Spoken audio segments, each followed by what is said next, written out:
ಅಂತ ಬಂದಾಗ ಏನಾಗುತ್ತೆ, ನಾವು ಇದನ್ನೂ ಕೂಡ ಮೆಡಿಕಲಿ ಎರಡು ರೀತಿಯಾಗಿ ಡಿವೈಡ್ ಮಾಡ್ತಾ ಬರ್ತೀವಿ. ಸೊ ನಾರ್ಮಲಿ ನಾವು ಇಂಟರ್ನಲ್ ಪೈಲ್ಸ್ ಮತ್ತು ಎಕ್ಸ್ಟರ್ನಲ್ ಪೈಲ್ಸ್ ಅಂತ ಹೇಳ್ತೀವಿ. ಸೊ ಇಂಟರ್ನಲ್ ಪೈಲ್ಸ್ ಅಂತ ಹೇಳಿದಾಗ ಸೊ ಹೆಮೋರೈಡಲ್ ಪ್ಲೆಕ್ಸಸ್ ಅಲ್ಲಿ ಒಂದು ಡೆಂಟೇಟ್ ಲೈನ್ ಅಂತ ಹೇಳ್ತೀವಿ. ಸೊ ಯಾವ ಒಂದು ತೊಂದರೆ ಆ ಡೆಂಟೇಟ್ ಲೈನ್ ಒಳಗಡೆ ಆಗ್ತಾ ಇದೆ, ನಾವು ಅಂತ ಕಂಡೀಷನ್ಸ್ ನ ಇಂಟರ್ನಲ್ ಪೈಲ್ಸ್ ಅಂತ ಹೇಳ್ತೀವಿ. ಸೊ ಅದೇ ರೀತಿ ಆ ಊತ ಅನ್ನೋದಾಗಿರ್ಬೋದು, ಇನ್ಫ್ಲಮೇಷನ್ ಅನ್ನೋದಾಗಿರ್ಬೋದು, ಡೆಂಟೇಟ್ ಲೈನ್ಸ್ ಆಚೆ ಆಗ್ತಾ ಇದೆ, ನಾವು ಅಂತ ಕಂಡೀಷನ್ ನ ಎಕ್ಸ್ಟರ್ನಲ್ ಪೈಲ್ಸ್ ಅಂತ ಹೇಳ್ತಾ ಇದ್ದೀವಿ. ಅಂಡ್ ಇಂಟರ್ನಲ್ ಪೈಲ್ಸ್ ಅಂತ ಬಂದಾಗ so internal piles are the piles which are swollen and inflamed inside the anal canal and which remains inside ಅಂತ ಹೇಳ್ತೀವಿ. ಸೊ ಅದು ಒಳಗಡೆನೆ ಊತ ಅನ್ನೋದು ಕಾಣಿಸ್ಕೊಳ್ತಾ ಇರುತ್ತೆ. ಸೊ ಯಾವುದೇ ರೀತಿ ಆಚೆ ನಮಗೆ ಕಾಣಿಸ್ಕೊಳ್ತಾ ಇರಲ್ಲ ಥ್ರೂ ಫಿಸಿಕಲ್ ಎಕ್ಸಾಮಿನೇಷನ್ಗಳಲ್ಲಿ. ಸೊ ಅಂತ ಒಂದು ಕಂಡೀಷನ್ ನಾವು ಇಂಟರ್ನಲ್ ಪೈಲ್ಸ್ ಅಂತ ಹೇಳ್ತಾ ಬರ್ತಾ ಇದೀವಿ. ಅಂಡ್ ಅದೇ ರೀತಿಯಾಗಿ external piles are the piles which remains inside and protrude outside and at the anal canal ಅಂತ ಹೇಳ್ತೀವಿ. ಸೊ ಅದು ಹೊರಗಡೆನೂ ಕೂಡ ಕಾಣಿಸ್ಕೊಳ್ತಾ ಬರುತ್ತೆ. ಸೊ ಅಂಥದನ್ನು ನಾವು ಎಕ್ಸ್ಟರ್ನಲ್ ಪೈಲ್ಸ್ ಅಂತ ಹೇಳ್ತಾ ಬರ್ತೀವಿ. ಅಂಡ್ ಈ ರೀತಿ ನಾವು ಡಿವೈಡ್ ಮಾಡಬೇಕಾದಾಗ ಇವೊಂದು ಇಂಟರ್ನಲ್ ಪೈಲ್ಸ್ ತುಂಬಾ ಕಾಮನ್ ಪೇಷಂಟ್ಸ್ ಗಳಲ್ಲಿ ನಾವು ನೋಡ್ತಾ ಬರ್ತೀವಿ. ಸೊ ಪೇಷಂಟ್ಸ್ ವಿತ್ ಕಂಪ್ಲೇಂಟ್ಸ್ ಬರ್ತಾ ಇರ್ತಾರೆ. ಸೊ ಯಾವುದೇ ರೀತಿ ನನಗೆ ತೊಂದರೆ ಇಲ್ಲ ಡಾಕ್ಟರ್, ಓನ್ಲಿ ನಮಗೆ ಮೋಷನ್ಸ್ ಮಾಡಬೇಕಾದಾಗ ನೋವು ಅನ್ನೋದು ಕಾಣಿಸ್ಕೊಳ್ತಾ ಇರುತ್ತೆ. ಸೊ ಮೋಷನ್ಸ್ ಬಂದಾಗ ಮಾತ್ರ ಬ್ಲೀಡಿಂಗ್ ಕಾಣಿಸ್ಕೊಳ್ತಾ ಇದೆ. ಸೊ ಮತ್ತೆ 5-10 ನಿಮಿಷ ಆದ್ಮೇಲೆ ಏನು ಕಾಣಿಸ್ಕೊಳ್ತಾ ಇಲ್ಲ ಅಂತ ಎಷ್ಟೋ ಜನ ಹೇಳ್ತಾರೆ. ಸೊ ಇನ್ನು ಕೆಲವರು ನಾವೇನಾದ್ರೂ ಊಟದಲ್ಲಿ ತುಂಬಾ ಹೆವಿ ಮಿಲ್ಸ್ ಮಾಡುವಾಗಿರೋದು ಆ ತರ ಮಾಡಿದಾಗೆ ಬರುತ್ತೆ ಡಾಕ್ಟರ್ ಅಂತ ಹೇಳ್ತಾರೆ. ಸೊ ಮಸಾಲೆ ಖಾರ ಅಂಶ ತಿಂದಾಗ ಮಾತ್ರ ನಮ್ಗೆ ನೋವು ಉಂಟಾಗತ್ತೆ ಡಾಕ್ಟರ್ ಅಂತ ಹೇಳ್ತಾರೆ. ಸೊ ಇದೆಲ್ಲ ರೀತಿಯಾದ ಒಂದಿಷ್ಟು ಕಂಡೀಷನ್ಸ್ ಇರುತ್ತೆ. ಅಂಡ್ ಇಲ್ಲಿ ನಾವು ಗ್ರೇಡ್ಸ್ ಗಳನ್ನ ನೋಡ್ತಾ ಇದ್ದೀವಿ. ಇಂಟರ್ನಲ್ ಪೈಲ್ಸ್ ಅಲ್ಲಿ 4 ಗ್ರೇಡ್ಸ್ ಆಫ್ ಇಂಟರ್ನಲ್ ಪೈಲ್ಸ್ ಅಂತ ಹೇಳ್ತೇವೆ. ಸೊ ಮೊದಲನೇ grade, first grade of internal piles ಅಲ್ಲಿ ಏನಾಗುತ್ತೆ, ಸ್ವೆಲ್ಲಿಂಗ್ ಅನ್ನೋದು so inside the anal canal ಒಳಗಡೆ ಇರುತ್ತೆ, ಯಾವುದೇ ರೀತಿ ಹೊರಗಡೆ ನಮ್ಮ ಕಣ್ಣಿಗೆ ಕಾಣಿಸ್ಕೊಳ್ತಾ ಇರಲ್ಲ. So it is not seen with our naked eye ಅಂತ ಹೇಳ್ತೀವಿ.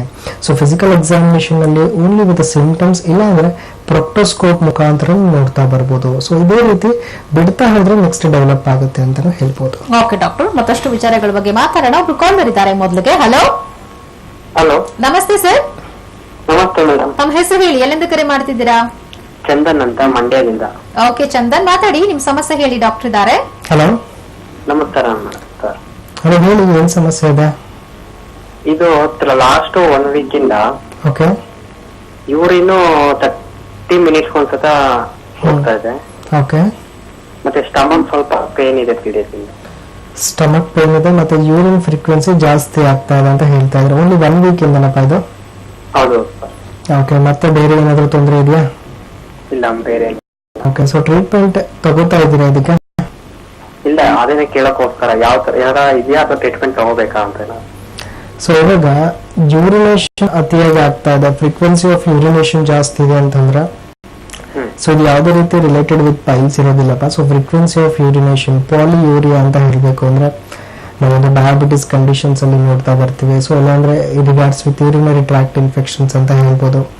ಸೊ ಈ ರೀತಿಯಾಗಿ ನಾವು ನೋಡ್ತಾ ಬರ್ಬೋದು. ಅಂಡ್ ಅದ್ರ ಜೊತೆಗೆ ಹೊಟ್ಟೆ ಅಂತ ಹೇಳ್ತಾ ಇದ್ದೀರಲ್ಲ, ಸ್ಟಮಕ್ ಡಿಸ್ಟರ್ಬೆನ್ಸ್ ಅಂತ ಏನ್ ಹೇಳ್ತಾ ಇದ್ದೀರಾ, ಸೊ ಈ ರೀತಿ ಏನಾದ್ರೂ ತೊಂದರೆ ಇತ್ತು ಅಂದ್ರೆ related with our gastric complaints ಅಂತ ಹೇಳ್ತೀವಿ. ಸೊ ಏನಾದ್ರೂ ನಮ್ಗೆ ಜೀವನ ಶಕ್ತಿಯಲ್ಲಿ ಕೊರತೆ ಅನ್ನೋದಾಗಿರ್ಬೋದು, ಸೊ ಮತ್ತಿನ್ನಿತರ ನಮ್ಮ ಆಹಾರದಲ್ಲಿ ವ್ಯತ್ಯಾಸ ಆಗೋದಾಗಿರ್ಬೋದು. ಸೊ ಆದ್ರೂ ಕೂಡ ಈ ತೊಂದರೆ ಅನ್ನೋದು ಕಾಣಿಸ್ಕೊಳ್ತಾ ಬರ್ಬೋದು.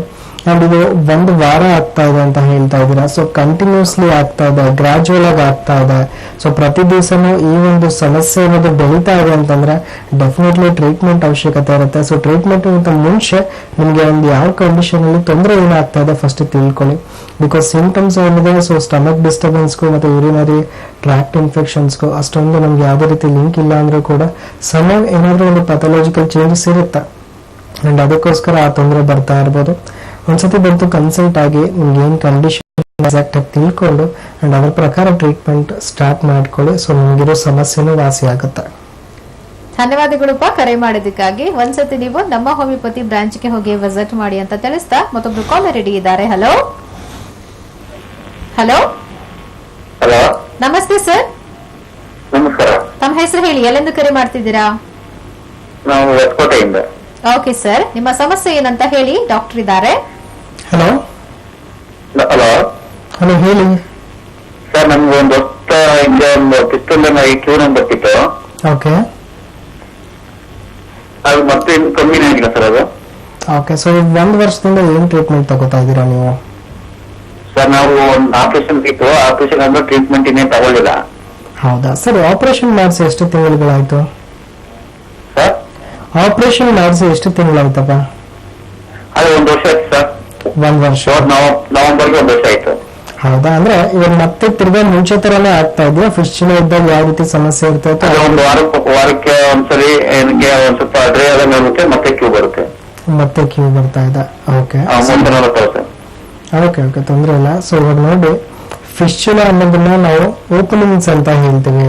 ಸೊ ಏನ್ ಓಪನಿಂಗ್ಸ್ ಅಂತ ಹೇಳ್ತೀವಿ? ಸೊ ಯಾವಾಗ ಒಂದು ಅನ್ಹೈಜಿನಿಟಿ ಮತ್ತೆ ಇನ್ಫೆಕ್ಷನ್ಗಳಾದಾಗ ನಾವು ಫಿಸ್ಚುಲಾ ಕಂಡೀಷನ್ಗಳನ್ನ ನೋಡ್ತಾ ಇದ್ವಿ. ಅಂಡ್ ಫಿಸ್ಚುಲಾ ಅಂತ ಬಂದಾಗ ನಾರ್ಮಲಿ ಒಂದು ಪೇಷಂಟ್ಸ್ಗೆ ಒಂದು ಸಿಂಟಮ್ಸ್ ಇಲ್ಲ ಲಕ್ಷಣ ಅಂತ ನಾವು ನೋಡ್ತಾ ಬಂದಾಗ, ಸೊ ಒಂದು ನೋವನ್ನೋದಾಗಿರ್ಬೋದು, ಅದ್ರ ಜೊತೆ ಇದೇ ತರ ನೀವು ಹೇಳಿರೋ ತರ ಪಸ್ ಫಾರ್ಮೇಶನ್ ಅಂತ ಹೇಳ್ತೀವಿ. ಸೊ ಈಗ ಆಪರೇಷನ್ಸ್ ಅಂತ ಬಂದಾಗ ಏನಾಗುತ್ತೆ, ಸೊ ಇರೋ ಪಸ್ ಅನ್ನೆಲ್ಲ ನಿಮ್ಗೆ ತೆಗೆದಿರ್ತಾರೆ. ಸೊ ಯಾವುದೇ ರೀತಿ ಪಸ್ ಉಳ್ಕೊಳ್ದೇ ಇರೋ ತರ ಮತ್ತೆ ತೆಗೆದಿರ್ತಾರೆ ಅಂತ ಹೇಳ್ಬೋದು. ಬಟ್ ಮತ್ತೆ ರಿಪೀಟ್ ಅದೇ ರೀತಿಯಾದ ಪಾಸಿಟಿವ್ ಫ್ಯಾಕ್ಟರ್ ಏನಿದೆ ಅಂದ್ರೆ ಯಾವ ಕಾರಣದಿಂದ ನಿಮಗೆ ಫಿಸ್ಚುಲಾ ಬಂತು, ಸೊ ಕಾರಣ ಅನ್ನೋದು ನಾವು ಯಾವುದೇ ರೀತಿ ಟ್ರೀಟ್ ಮಾಡ್ಕೊತಾ ಇಲ್ಲ. ಸೊ ಅದು ಯಾವುದೇ ರೀತಿ ಕಾರಣ ಆಗಿರ್ಬೋದು. ಸೊ ಅನ್ಹೈಜಿನಿಟಿ ಅಂತ ಬಂದ್ರೆ ನಾವು ತಗೊಳ್ಳೋ ಆಹಾರದಿಂದ ಹಿಡಿದು ಪ್ರತಿಯೊಂದರಲ್ಲೂ ಕೂಡ ನಾವು ನೋಡ್ತಾ ಬರ್ಬೋದು. ಸೊ ಅದರಿಂದ ನಾವು ಆ ಕಾರಣ ಅನ್ನೋದನ್ನ ಟ್ರೀಟ್ ಮಾಡ್ಕೋಬೇಕು. ಅಂಡ್ ಆಪರೇಷನ್ ಅನ್ನೋದು ನಿಮ್ಗಿರೋ ಸಮಸ್ಯೆಗೆ ಒಂದು ಪರ್ಮನೆಂಟ್ ಸೊಲ್ಯೂಷನ್ಸ್ ಅದಾಗಿಲ್ಲ. ಅಂಡ್ ಇದಕ್ಕೆ ಇನ್ಫ್ಲಮೇಷನ್ ಥ್ರೂ ರೂಟ್ ಕಾಸ್ ಇಂದ ಹೋಗೋದಕ್ಕೆ ಹೋಮಿಯೋಪತಿಲಿ ತುಂಬಾ ಒಳ್ಳೆ ಮೆಡಿಸಿನ್ಸ್ ಗಳಿದೆ. ಸೊ ಅದನ್ನ ನೀವು ಒಂದು ಸ್ಟಾರ್ಟ್ ಮಾಡ್ಕೋಬಹುದು. ಸೊ ಅಂಡ್ ಅದರಿಂದ ನಿಮಗೆ ಒಂದು ಪರ್ಮನೆಂಟ್ ರಿಲೀಫ್ ಅನ್ನೋದು ಸಿಗುತ್ತೆ. ಅಂಡ್ ಅದ್ರ ಥ್ರೂ ನಿಮಗೆ ಕೆಲವೊಂದು ಸೊ ಡಯಟ್ಸ್ ಆಗಿರ್ಬೋದು, ಫಿಸಿಕಲ್ ಆಕ್ಟಿವಿಟೀಸ್ ಗಳಾಗಿರ್ಬೋದು, ಅಂಡ್ ಈ ಫಿಸ್ಚುಲಾ ರಿಪೀಟ್ ಆಗದೆ ಇರೋ ತರ ಯಾವ ರೀತಿ ಟ್ರೀಟ್ಮೆಂಟ್ ನಮ್ಮ ಹತ್ರ ಇರುತ್ತೆ ಪ್ರತಿಯೊಂದು ನಾವು ನಿಮಗೆ ಹೇಳ್ತಾ ಬರ್ತೀವಿ. ಸೊ ಒಂದ್ಸಲ ಮೀಟ್ ಆಗಿ ಸೊ ಎಕ್ಸಾಕ್ಟ್ ಆಗಿ ನಿಮ್ಗಿರೋ ಕಂಡೀಷನ್ ಬಗ್ಗೆ ಎಕ್ಸ್ಪ್ಲೇನ್ ಮಾಡ್ಬೋದಪ್ಪ. ಧನ್ಯವಾದಗಳು ಕರೆ ಮಾಡಿದ್ದಕ್ಕಾಗಿ. ಮತ್ತೊಬ್ರು ಕಾಲ್ ರೆಡಿ ಇದ್ದಾರೆ. ಹಲೋ ಹಲೋ ವೀಕ್ಷಕರ, ನೀವು ಕೂಡ ಕಾರ್ಯಕ್ರಮಕ್ಕೆ ಕರೆ ಮಾಡಬಹುದು. ಇವತ್ತಿನ ಕಾರ್ಯಕ್ರಮದಲ್ಲಿ ನಾವು ಪೈಲ್ಸ್ ಸಮಸ್ಯೆಗಳ ಬಗ್ಗೆ ಮಾತಾಡ್ತಾ ಇದ್ದೀವಿ. ನೆಕ್ಸ್ಟ್ ಕಾಲ್ ರೆಡಿ ಇದ್ದಾರೆ. ಹಲೋ ಹಲೋ ಹಲೋ ವೀಕ್ಷಕರ, ಕಾರ್ಯಕ್ರಮಕ್ಕೆ ಕರೆ ಮಾಡುವಾಗ ದಯವಿಟ್ಟು ನೆಟ್ವರ್ಕ್ ಇರೋ ಜಾಗದಿಂದ ಬಂದು ಮಾತಾಡಿ. ಹಾಗೆ ನಿಮ್ಮ ಮನೆಯ ಟಿವಿ ವಾಲ್ಯೂಮ್ ಅನ್ನ ಸಂಪೂರ್ಣವಾಗಿ ಮ್ಯೂಟ್ ಮಾಡಿ ಕರೆ ಮಾಡಿ ಅಂತ ತಿಳಿಸ್ತಾ, ಪೈಲ್ಸ್ ಸಮಸ್ಯೆಗಳಿಗೆ ಸಂಬಂಧಪಟ್ಟಂತೆ ಅಥವಾ ಬೇರೆ ಯಾವುದೇ ಆರೋಗ್ಯ ಸಮಸ್ಯೆಗಳಿಗೆ ಸಂಬಂಧಪಟ್ಟಂತೆ ಹೋಮಿಯೋಪತಿ ಚಿಕಿತ್ಸೆಯನ್ನ ಪಡ್ಕೊಳ್ಬೇಕು ಅಂತ ಯೋಚನೆ ಮಾಡ್ತಾ ಇದ್ರೆ ನೀವು ನಮ್ಮ ಹೋಮಿಯೋಪತಿ ಬ್ರಾಂಚಸ್ಗೆ ವಿಸಿಟ್ ಮಾಡಬಹುದು. ಬೆಂಗಳೂರಿನಲ್ಲಿ, ಮಲೇಶ್ವರ ಮತ್ತೆ ಜಯನಗರದಲ್ಲಿ ನಮ್ಮ ಹೋಮಿಯೋಪತಿ ಬ್ರಾಂಚಸ್ ಲಭ್ಯ ಇದೆ. ಔಟ್ ಆಫ್ ಬೆಂಗಳೂರಿನಲ್ಲಿ ಹಲವಾರು ಜಿಲ್ಲೆಗಳಲ್ಲೂ ಕೂಡ ನಮ್ಮ ಹೋಮಿಯೋಪತಿ ಬ್ರಾಂಚಸ್ ಲಭ್ಯ ಇದೆ. ನಿಮ್ಮ ಟಿವಿ ಸ್ಕ್ರೀನ್ ಮೇಲೆ ಅದು ಡಿಸ್ಪ್ಲೇ ಆಗ್ತಾ ಇದೆ, ನೋಟ್ ಮಾಡ್ಕೊಳ್ಳಿ. ಫಾರ್ ಅಪಾಯಿಂಟ್ಮೆಂಟ್ ಅನ್ನುವಂತಹ ನಂಬರ್ಗೆ ನೀವು ಕರೆ ಮಾಡಿದ್ರೆ ನಿಮಗೆ ನಿಯರೆಸ್ಟ್ ಇರುವಂತಹ ಬ್ರಾಂಚ್ ಬಗ್ಗೆ ಸಂಪೂರ್ಣವಾದ ಮಾಹಿತಿ ಸಿಗುತ್ತೆ. ಫಸ್ಟ್ ಅಪಾಯಿಂಟ್ಮೆಂಟ್ ನಿಮಗೆ ಫ್ರೀ ಆಗಿರುತ್ತೆ, ಫ್ರೀ ಕನ್ಸಲ್ಟೇಷನ್ ಇರುತ್ತೆ, ಯಾವುದೇ ರೀತಿಯಾದಂತಹ ಫೀಸ್ ಇರೋದಿಲ್ಲ. ಅದನ್ನ ಯುಟಿಲೈಸ್ ಮಾಡ್ಕೊಳ್ಳಿ ಅಂತ ತಿಳಿಸ್ತಾ, ಎಸ್ ಡಾಕ್ಟರ್, ನಾವು ಮಾತಾಡ್ತಾ ಇದ್ವಿ ಇಂಟರ್ನಲ್ ಪೈಲ್ಸ್ ಜೊತೆಗೆ ಎಕ್ಸ್ಟರ್ನಲ್ ಪೈಲ್ಸ್ ಅಂತ ಹೇಳಿ. ಸೊ ಈಗ ಲಕ್ಷಣಗಳು ಹೇಗಿರುತ್ತೆ? ಹಲವಾರು ಜನರಿಗೆ ಕೆಲವರಿಗೆ ಬ್ಲಡ್ ಬರ್ಬೋದು ಅಥವಾ ಸ್ವೆಲ್ಲಿಂಗ್ ಕಾಣಿಸ್ಕೊಳ್ಬಹುದು. ಸೊ ಇದೆಲ್ಲದಕ್ಕೂ ಪ್ರಮುಖ ಕಾರಣ ಅಂತಂದ್ರೆ ಮುಖ್ಯವಾಗಿ ಕಾನ್ಸ್ಟಿಪೇಷನ್ ಅಂತ ಅನ್ಬೋದು. ಸೊ ಈ ಕಾನ್ಸ್ಟಿಪೇಷನ್ ಯಾಕೆ ಬರುತ್ತೆ ಅಂತ ಹೇಳಿ, ಸೊ ಹೆಚ್ಚಾಗಿ ಕಾಣಿಸ್ಕೊಳ್ಳುವಂತದ್ದೇ ಕಾನ್ಸ್ಟಿಪೇಷನ್ ಸಮಸ್ಯೆ. ಸೊ ಅದರಿಂದಾಗಿನೇ ಪೈಲ್ಸ್ ಬರ್ಬೋದು ಅಥವಾ ಪಿಸ್ಟುಲಾ ಬರ್ಬೋದು, ಫಿಜರ್ ಆಗ್ಬೋದು. ಸೊ ಅದು ಕಾಂಪ್ಲಿಕೇಶನ್ಸ್ ಕ್ರಿಯೇಟ್ ಆಗುತ್ತೆ. ಸೊ ಕಾನ್ಸ್ಟಿಪೇಷನ್ ಆಗೋದಕ್ಕೆ ಸೊ ಯಾವ ರೀತಿ ಕಾರಣ? ಎಕ್ಸಾಕ್ಟ್ಲಿ. ಇವಾಗ ಇವತ್ತಿನ ದಿವಸದಲ್ಲಿ ನಾವು ಪೈಲ್ಸ್ ಅಂತ ಬರಬೇಕು ಅಂತ ಹೇಳಿದ್ರೆ, ಸೊ ಕಾನ್ಸ್ಟಿಪೇಷನ್ ಇದೆ ಫಸ್ಟ್ ಅಂಡ್ ಫಾರ್ಮೋಸ್ಟ್ ಕಾಸ್ ಅಂತ ಹೇಳ್ತೀವಿ. ಸೊ ಮಲಬದ್ಧತೆ ಅಂತ ಹೇಳ್ತೀವಿ. ಸೊ ನಾರ್ಮಲಿ ಈ ಮಲಬದ್ಧತೆ ಅನ್ನೋದು ಉಂಟಾಗಬೇಕು ಒಂದು ವ್ಯಕ್ತಿಯಲ್ಲಿ ಅಂತ ಹೇಳಿದ್ರೆ, ಸೊ ಅದಕ್ಕೆ ಮತ್ತೆ ಹಲವಾರು ಕಾರಣಗಳಿರುತ್ತೆ. So constipation is nothing but pressure ಅಂತ ಹೇಳ್ತೀವಿ. ಸೊ ಮೋಷನ್ ಆಗ್ಬೇಕಾದ್ರೆ ಸೊ ತುಂಬಾ ಒತ್ತಡ ಅನ್ನೋದು ಹಾಕ್ಬೇಕು ಡಾಕ್ಟರ್ ಅಂತ ಹೇಳ್ತಾರೆ. ಸೊ ತುಂಬಾ ನಾವು ಒಂದು 3-4 ವರ್ಷದಿಂದ ನಮಗೆ ಕಾನ್ಸ್ಟಿಪೇಷನ್ ಇದೆ. ಮೋಷನ್ಸ್ ಅನ್ನೋದು ನಾರ್ಮಲ್ ಆಗಿ ಆಗೋದಿಲ್ಲ. ಸೊ ಮೋಷನ್ಸ್ ಅನ್ನೋದಕ್ಕೆ ಹೋಗ್ತಾ ಇದೀವಿ, ಬಟ್ ಮೋಷನ್ಸ್ ಅನ್ನೋದು ನಾರ್ಮಲ್ ಆಗಿ ಆಗ್ತಾ ಇಲ್ಲ. ಸೊ ಈ ರೀತಿಯಾದ ಒಂದು ಲಕ್ಷಣಗಳನ್ನ ನಾವು ಕಾನ್ಸ್ಟಿಪೇಷನ್ ಅಂತ ಹೇಳ್ತೀವಿ. ಕಾನ್ಸ್ಟಿಪೇಷನ್ ಅನ್ನೋದು ಸೊ ಪ್ರತಿಯೊಂದು ವ್ಯಕ್ತಿಗೂ ಕೂಡ ಅವ್ರ ಜೀವನದಲ್ಲಿ ಅನುಭವಿಸ್ತಕ್ಕಂಥ ಒಂದು ಲಕ್ಷಣ ಅಂತಾನೆ ಹೇಳ್ಬೋದು. ಬಿಕಾಸ್ ಸೊ ಕಾನ್ಸ್ಟಿಪೇಷನ್ ಅಂತ ಬರಬೇಕು ಅಂತ ಹೇಳಿದ್ರೆ, ಸೊ ನಾವೇ ನಮ್ಮ ಲೈಫಲ್ಲಿ ಅಬ್ಸರ್ವ್ ಮಾಡಿರೋ ಹಾಗೆ, ಸೊ ಏನಾದ್ರೂ ಲೈಟ್ ನೈಟ್ ಪಾರ್ಟೀಸ್ ಗಳಲ್ಲಿ ಹೆವಿಯಾಗಿ ಮಿಲ್ಸ್ ತಗೋತಾ ಇದೀವಿ, ಸೊ ಏನಾದ್ರೂ ಲೈಟ್ ಆಗಿ ನಾವು ನಿದ್ದೆ ಮಾಡ್ತಾ ಇಲ್ಲ, ಸೊ ಅಂತ ಅಂದಾಗ ಏನಾಗುತ್ತೆ, ಸೊ ಆ ನಿದ್ದೆ ಅನ್ನೋದು ಕರೆಕ್ಟ್ ಆಗಿ ಆಗಿಲ್ಲ. ನಾರ್ಮಲ್ ಸ್ಲೀಪ್ ಅಂದ್ರೆ ಒಬ್ಬ ವ್ಯಕ್ತಿಗೆ ಒಂದು 7 to 8 hours ಆಫ್ ಸ್ಲೀಪ್ ಇರಬೇಕು ಅಂತ ಹೇಳ್ತೀವಿ. ಸೊ ಆ ಸ್ಲೀಪ್ ಅನ್ನೋದು ನಮ್ಗೆ ಆಗ್ತಾ ಇಲ್ಲ. ಸೊ ನಾವು ಲೇಟ್ ಆಗಿ ಮಲ್ಕೊಳ್ತಾ ಇದೀವಿ. ಸೊ ಮತ್ತೆ ಬೆಳಗ್ಗೆ ಎದ್ದು ಹೋದಾಗ ಕಾನ್ಸ್ಟಿಪೇಷನ್ ಅನ್ನೋದು ನೋಡ್ತಾ ಇದೀವಿ. ಅದು ಅದೇ ರೀತಿಯಾಗಿ ಹೆವಿಯಾಗಿ ಮಿಲ್ಸ್ ಮಾಡೋದ್ರಿಂದ ಡ್ಯೂ ಟು ಪ್ರೆಷರ್ ಇಂದನೂ ಕೂಡ ಸೊ ಈ ಒಂದು ಕಾನ್ಸ್ಟಿಪೇಷನ್ ಅನ್ನೋದನ್ನ ನೋಡ್ತಾ ಇದೀವಿ. ಅಂಡ್ ಅದೇ ರೀತಿಯಾಗಿ the food what we take ಅಂದ್ರೆ ನಾವು ಏನು ಇಂಟೇಕ್ ತಗೋತಾ ಇದೀವಿ, ಸೊ ಅದರಲ್ಲೂ ಕೂಡ ತುಂಬಾ ನಾವು ಒಂದು ಫೈಬರ್ ಇಂಟೇಕ್ ಇರಬೇಕು ಅಂತ ಹೇಳ್ತೀವಿ ಒಬ್ಬ ವ್ಯಕ್ತಿಗೆ. ಸೊ ಅದು ಪ್ರತಿ ದಿವಸ 25 ರಿಂದ 30 ಗ್ರಾಮ್ ಫೈಬರ್ ಇಂಟೇಕ್ ಅನ್ನೋದು ನಮ್ಮ ದೇಹಕ್ಕೆ ಬೇಕು. ಸೊ ಯಾವಾಗ ಆ ರೀತಿಯಾದ ಫೈಬರ್ ಇಂಟೇಕ್ ದೇಹಕ್ಕೆ ಇರುತ್ತೆ, ಒಂದು ಜೀರ್ಣಶಕ್ತಿನೂ ಚೆನ್ನಾಗಾಗುತ್ತೆ. ಅಂಡ್ ನಾನು ಮುಂಚೆನೇ ಹೇಳ್ದಂಗೆ ಸೊ ಜೀರ್ಣಶಕ್ತಿ ಚೆನ್ನಾಗಾಯ್ತು ಅಂದ್ರೆ ಸೊ ಅದರಲ್ಲಿ ಒಂದಾದ ಡಿಫಿಕೇಶನ್ ಅನ್ನೋ ಪ್ರೋಸೆಸ್ ಕೂಡ ನಾರ್ಮಲ್ ಆಗಿ ಆಗ್ತಾ ಇರುತ್ತೆ. ಅಂಡ್ ಯಾವಾಗ ಈ ಫೈಬರ್ ಇಂಟೇಕ್ ಅನ್ನೋದು ತುಂಬಾ ಕಡಿಮೆ ಆಗ್ತಾ ಬರುತ್ತೆ ದೇಹದಲ್ಲಿ, ಸೊ ಅತಿಯಾಗಿ ಜಂಕ್ ಫುಡ್ಸ್ ಗಳಿಗೆ ಮೊರೆ ಹೋಗೋದಾಗಿರ್ಬೋದು, ಎಣ್ಣೆ ದಿನಸುಗಳನ್ನು ತಗೊಳ್ಳೋದಾಗಿರ್ಬೋದು, ಸೊ ಮಸಾಲೆ ಖಾರ ಅಂಶಗಳನ್ನು ಜಾಸ್ತಿ ತಗೊಳ್ಳೋದಾಗಿರ್ಬೋದು, ಅಲ್ಲ ಒಬಾಸಿಟಿ ಆಗಿರ್ಬೋದು, ಸ್ಥೂಲಕಾಯ ಅಂತ ಹೇಳ್ತೀವಿ. ಸೊ ಇವೆಲ್ಲವೂ ಕೂಡ ಏನಾಗುತ್ತೆ, ಕಾನ್ಸ್ಟಿಪೇಷನ್ ಬರೋದಕ್ಕೆ ನಾವೇ ದಾರಿ ಮಾಡ್ಕೊಡ್ತೀವಿ ಅಂತ ಹೇಳ್ಬೋದು. ಅಂಡ್ ಅದನ್ನು ಹೊರತಾಗಿ ದ ವಾಟರ್ ಇಂಟೇಕ್ ಅಂತ ಹೇಳ್ತೀವಿ. ಎಷ್ಟೋ ಜನ ನೀರನ್ನು ತುಂಬಾ ಕಡಿಮೆ ಕುಡಿತೀವಿ ಡಾಕ್ಟರ್ ಅಂತ ಹೇಳ್ತಾರೆ. ಸೊ ಪ್ರತಿ ದಿವಸ 1 ಲೀಟರ್ ಕುಡಿದ್ರು ಕೂಡ ತುಂಬಾ ಹೆಚ್ಚು ಡಾಕ್ಟರ್ ನಾನು, ಬಟ್ ಆದ್ರೆ ನನಗೆ ಪೈಲ್ ಸಮಸ್ಯೆ ಇದೆ, ಇಲ್ಲ ಕಾನ್ಸ್ಟಿಪೇಷನ್ ಸಮಸ್ಯೆ ಇದೆ, ಮೋಷನ್ಸ್ ಗಟ್ಟಿ ಆಗುತ್ತೆ ಅಂತ ಹೇಳ್ತಾರೆ. ಬಟ್ ಈ ಒಂದು ನಿಟ್ಟಿನಲ್ಲಿ ನಾವು ನೋಡ್ಬೇಕು ಅಂತ ಹೇಳಿದಾಗ ಸೊ ನಾರ್ಮಲಿ ಒಂದು ಪೈಲ್ಸ್ ಅನ್ನೋದು ಬರಬೇಕು ಅಂತ ಹೇಳಿದ್ರೆ ಸೊ ಯಾವುದೇ ಒಂದು ವ್ಯಕ್ತಿಗೆ ಸೊ ಈ ಕಾನ್ಸ್ಟಿಪೇಷನ್ ಅನ್ನೋದು ಬರ್ತಾ ಇರುತ್ತೆ. ಅಂಡ್ ವಾಟರ್ ಇಂಟೇಕ್ ಅನ್ನೋದು ಸೊ ತುಂಬಾ ಕಡಿಮೆ ವಾಟರ್ ಇಂಟೇಕ್ ಇರುತ್ತೆ. ಸೊ ಅದು 3 to 3.5 ಲೀಟರ್ಸ್ ನಾರ್ಮಲ್ ಇರಬೇಕು ಅಂತ ಹೇಳ್ತೀವಿ. ಸೊ ಯಾವಾಗ ಅದಕ್ಕಿಂತಲೂ ಕಡಿಮೆ ಅನ್ನೋದನ್ನು ನಾವು ತಗೋತಾ ಇದೀವಿ, ಅಲ್ಲೂ ಕೂಡ ಮೋಷನ್ಸ್ ಹಾರ್ಡ್ ಆಗ್ತಾ ಬರುತ್ತೆ. ಅಂಡ್ ಅದರಿಂದನೂ ಕೂಡ ಈ ಕಾನ್ಸ್ಟಿಪೇಷನ್ಸ್ ಬರ್ತಾ ಇದೆ. ಈ ಕಾನ್ಸ್ಟಿಪೇಷನ್ ಅಲ್ಲಿ ಪ್ರೆಷರ್ ಜಾಸ್ತಿಯಾಗಿ ಇದರಿಂದ ಪೈಲ್ಸ್ ಅನ್ನೋ ಸಮಸ್ಯೆನೂ ಕೂಡ ಬರುತ್ತೆ ಅಂತ ಹೇಳ್ಬೋದು. ಓಕೆ ಡಾಕ್ಟರ್, ಮತ್ತೊಬ್ರು ಕಾಲರ್ ಇದ್ದಾರೆ. ಹಲೋ ಹಲೋ ಹಲೋ ನಮಸ್ತೆ ಸರ್. ಹಲೋ ನಮಸ್ತೆ, ತಮ್ಮ ಹೆಸರು ಹೇಳಿ, ಎಲ್ಲಿಂದ ಕರೆ ಮಾಡ್ತಿದ್ದೀರಾ? ಹಲೋ ಹಲೋ ಹಲೋ ಮಾತಾಡಿ ಸರ್, ಕೇಳಿಸ್ತಾ ಇದೆ. ನಿಮ್ಮ ಹೆಸರು ಹೇಳಿ. ಮೇಡಮ್ ನಮಸ್ತೆ. ಮೇಡಮ್ ನಮಸ್ತೆ ಸರ್, ತಮ್ಮ ಹೆಸರು ಹೇಳಿ, ಎಲ್ಲಿಂದ ಕರೆ ಮಾಡ್ತಿದ್ದೀರಾ? ಹಲೋ ಮೇಡಮ್ ಸ್ವಲ್ಪ ಎಲ್ಲಿದ್ದಾರೆ ಅಂತ ಮೇಡಮ್? ಸರ್ ಹೊರಗಡೆ ಬಂದು ಮಾತಾಡಿ, ಟಿವಿ ನೋಡ್ಕೊಂಡು ಮಾತಾಡ್ಬೇಡಿ.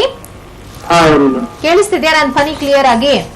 ಮೇಡಮ್ ಅದಕ್ಕೆ ಓಕೆ, ನಿಮ್ ಸಮಸ್ಯೆ ಏನಂತ ಕ್ಲಿಯರ್ ಆಗಿ ಹೇಳಿ, ಡಾಕ್ಟರ್ ಇದ್ದಾರೆ, ಕೇಳಿಸ್ಕೊತಿದ್ದಾರೆ. ಹಲೋ ಮೇಡಮ್ ಎದೆ ಒಂದು 6 ತಿಂಗಳಲ್ಲಿ ಮೇಡಮ್ ಅದೆಲ್ಲ ಕಡೆ ತೋರಿಸಿ ಏನಿಲ್ಲ ಅಂತ ಹೇಳ್ತಾರ. ಓಕೆ, ಸೊ 6 ತಿಂಗಳಿಂದ ತೋರಿಸ್ತಾ ಇದ್ದೀರಲ್ಲ, ಏನ್ ಸಮಸ್ಯೆ ಅಂತ ಹೇಳಿದಾರಪ್ಪ ಎದೆ ನೋವಿಗೆ? ಅದು ಎದೆ ಉಳಿತೆ ಸರ್, ಒಂದ್ ಸ್ವಲ್ಪ ಎದೆ. ಹೌದಾ, ಓಕೆ. ಇವಾಗ 6 ಮಂತ್ಸ್ ಇಂದ ಟ್ರೀಟ್ಮೆಂಟ್ ಕಂಟಿನ್ಯೂಸ್ ಆಗಿ ತಗೋತಾ ಇದ್ದೀರಾ? ಹಾ ಓಕೆ ಮೇಡಮ್.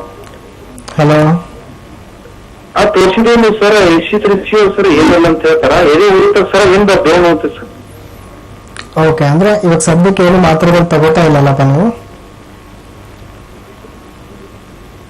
ಹಾ ಸರ್ ತಗೋತಾ ಇದ್ದೀವಿ ಸರ್. ಓಕೆ, ತೊಂದ್ರೆ ಇಲ್ಲ. ಸೊ ಇವಾಗ ಎಕ್ಸಾಕ್ಟ್ ಆಗಿ ನೋಡಿ ಅಪ್ಪ, ಸೊ ಎದೆ ಉಳಿತಾ ಇದೆ ಅಂತಂದಾಗ ನಾವು ಹಾರ್ಟ್ ಬರ್ನ್ ಅಂತ ಹೇಳ್ತೀವಿ. ಸೊ ಇದು ಮೆಡಿಕಲ್ ಆಗಿ ನಾವು ಹೇಳ್ಬೇಕು ಅಂತಂದ್ರೆ ಸೊ ಎಷ್ಟೋ ಜನರಲ್ಲಿ ಈ ರೀತಿ ಸಮಸ್ಯೆ ಅನ್ನೋದು ಇಂಡೈಜೆಷನ್ ಅಂತ ಹೇಳ್ತೀವಿ, ಇಲ್ಲ ಗ್ಯಾಸ್ಟ್ರಿಕ್ ಅಂತ ಹೇಳ್ತಾರೆ. ಸೊ ಈ ರೀತಿ ಆದಾಗ ನಾವು ಏನ್ ತಗೋತಾ ಇದೀವಿ ಆಹಾರ, ಅದು ಚೆನ್ನಾಗಿ ಆಹಾರ ಜೀರ್ಣ ಆಗ್ತಾ ಇಲ್ಲ. ಸೊ ಅಂತಂದಾಗ ಸೊ ಈ ರೀತಿಯಾದ ಒಂದು ಸಿಂಪ್ಟಮ್ಸ್ ಗಳನ್ನ ನೋಡ್ತಾ ಬರ್ತೀವಿ. ಇಲ್ಲಾಂದ್ರೆ ನಾವು ಊಟ ಟೈಮ್ಗೆ ಸರಿಯಾಗಿ ಮಾಡ್ತಾ ಇಲ್ಲ, ಸೊ ಸರಿಯಾದ ಟೈಮಲ್ಲಿ ಊಟ ಮಾಡ್ತಾ ಇಲ್ಲ, ಊಟ ಅನ್ನೋದನ್ನ ಸ್ಕಿಪ್ ಮಾಡ್ತಾ ಇದೀವಿ. ಸೊ ಅಂತಂದ್ರೂ ಕೂಡ ಈ ಸಮಸ್ಯೆ ಬರ್ತಾ ಇರುತ್ತೆ. ಅಂಡ್ ಕೆಲವರಿಗೆ ನಾನು ಇಷ್ಟೊತ್ತು ಹೇಳ್ತಾ ಇದ್ದೆ, ಸೊ ನಿದ್ದೆ ಚೆನ್ನಾಗಿಲ್ಲ ಅಂತಂದ್ರು ಗ್ಯಾಸ್ಟ್ರಿಕ್ ರಿಲೇಟೆಡ್ ಇಶ್ಯೂಸ್ ಬರುತ್ತೆ, ಕಾನ್ಸ್ಟಿಪೇಷನ್ ಅನ್ನೋದು ಬರ್ತಾ ಇರುತ್ತೆ.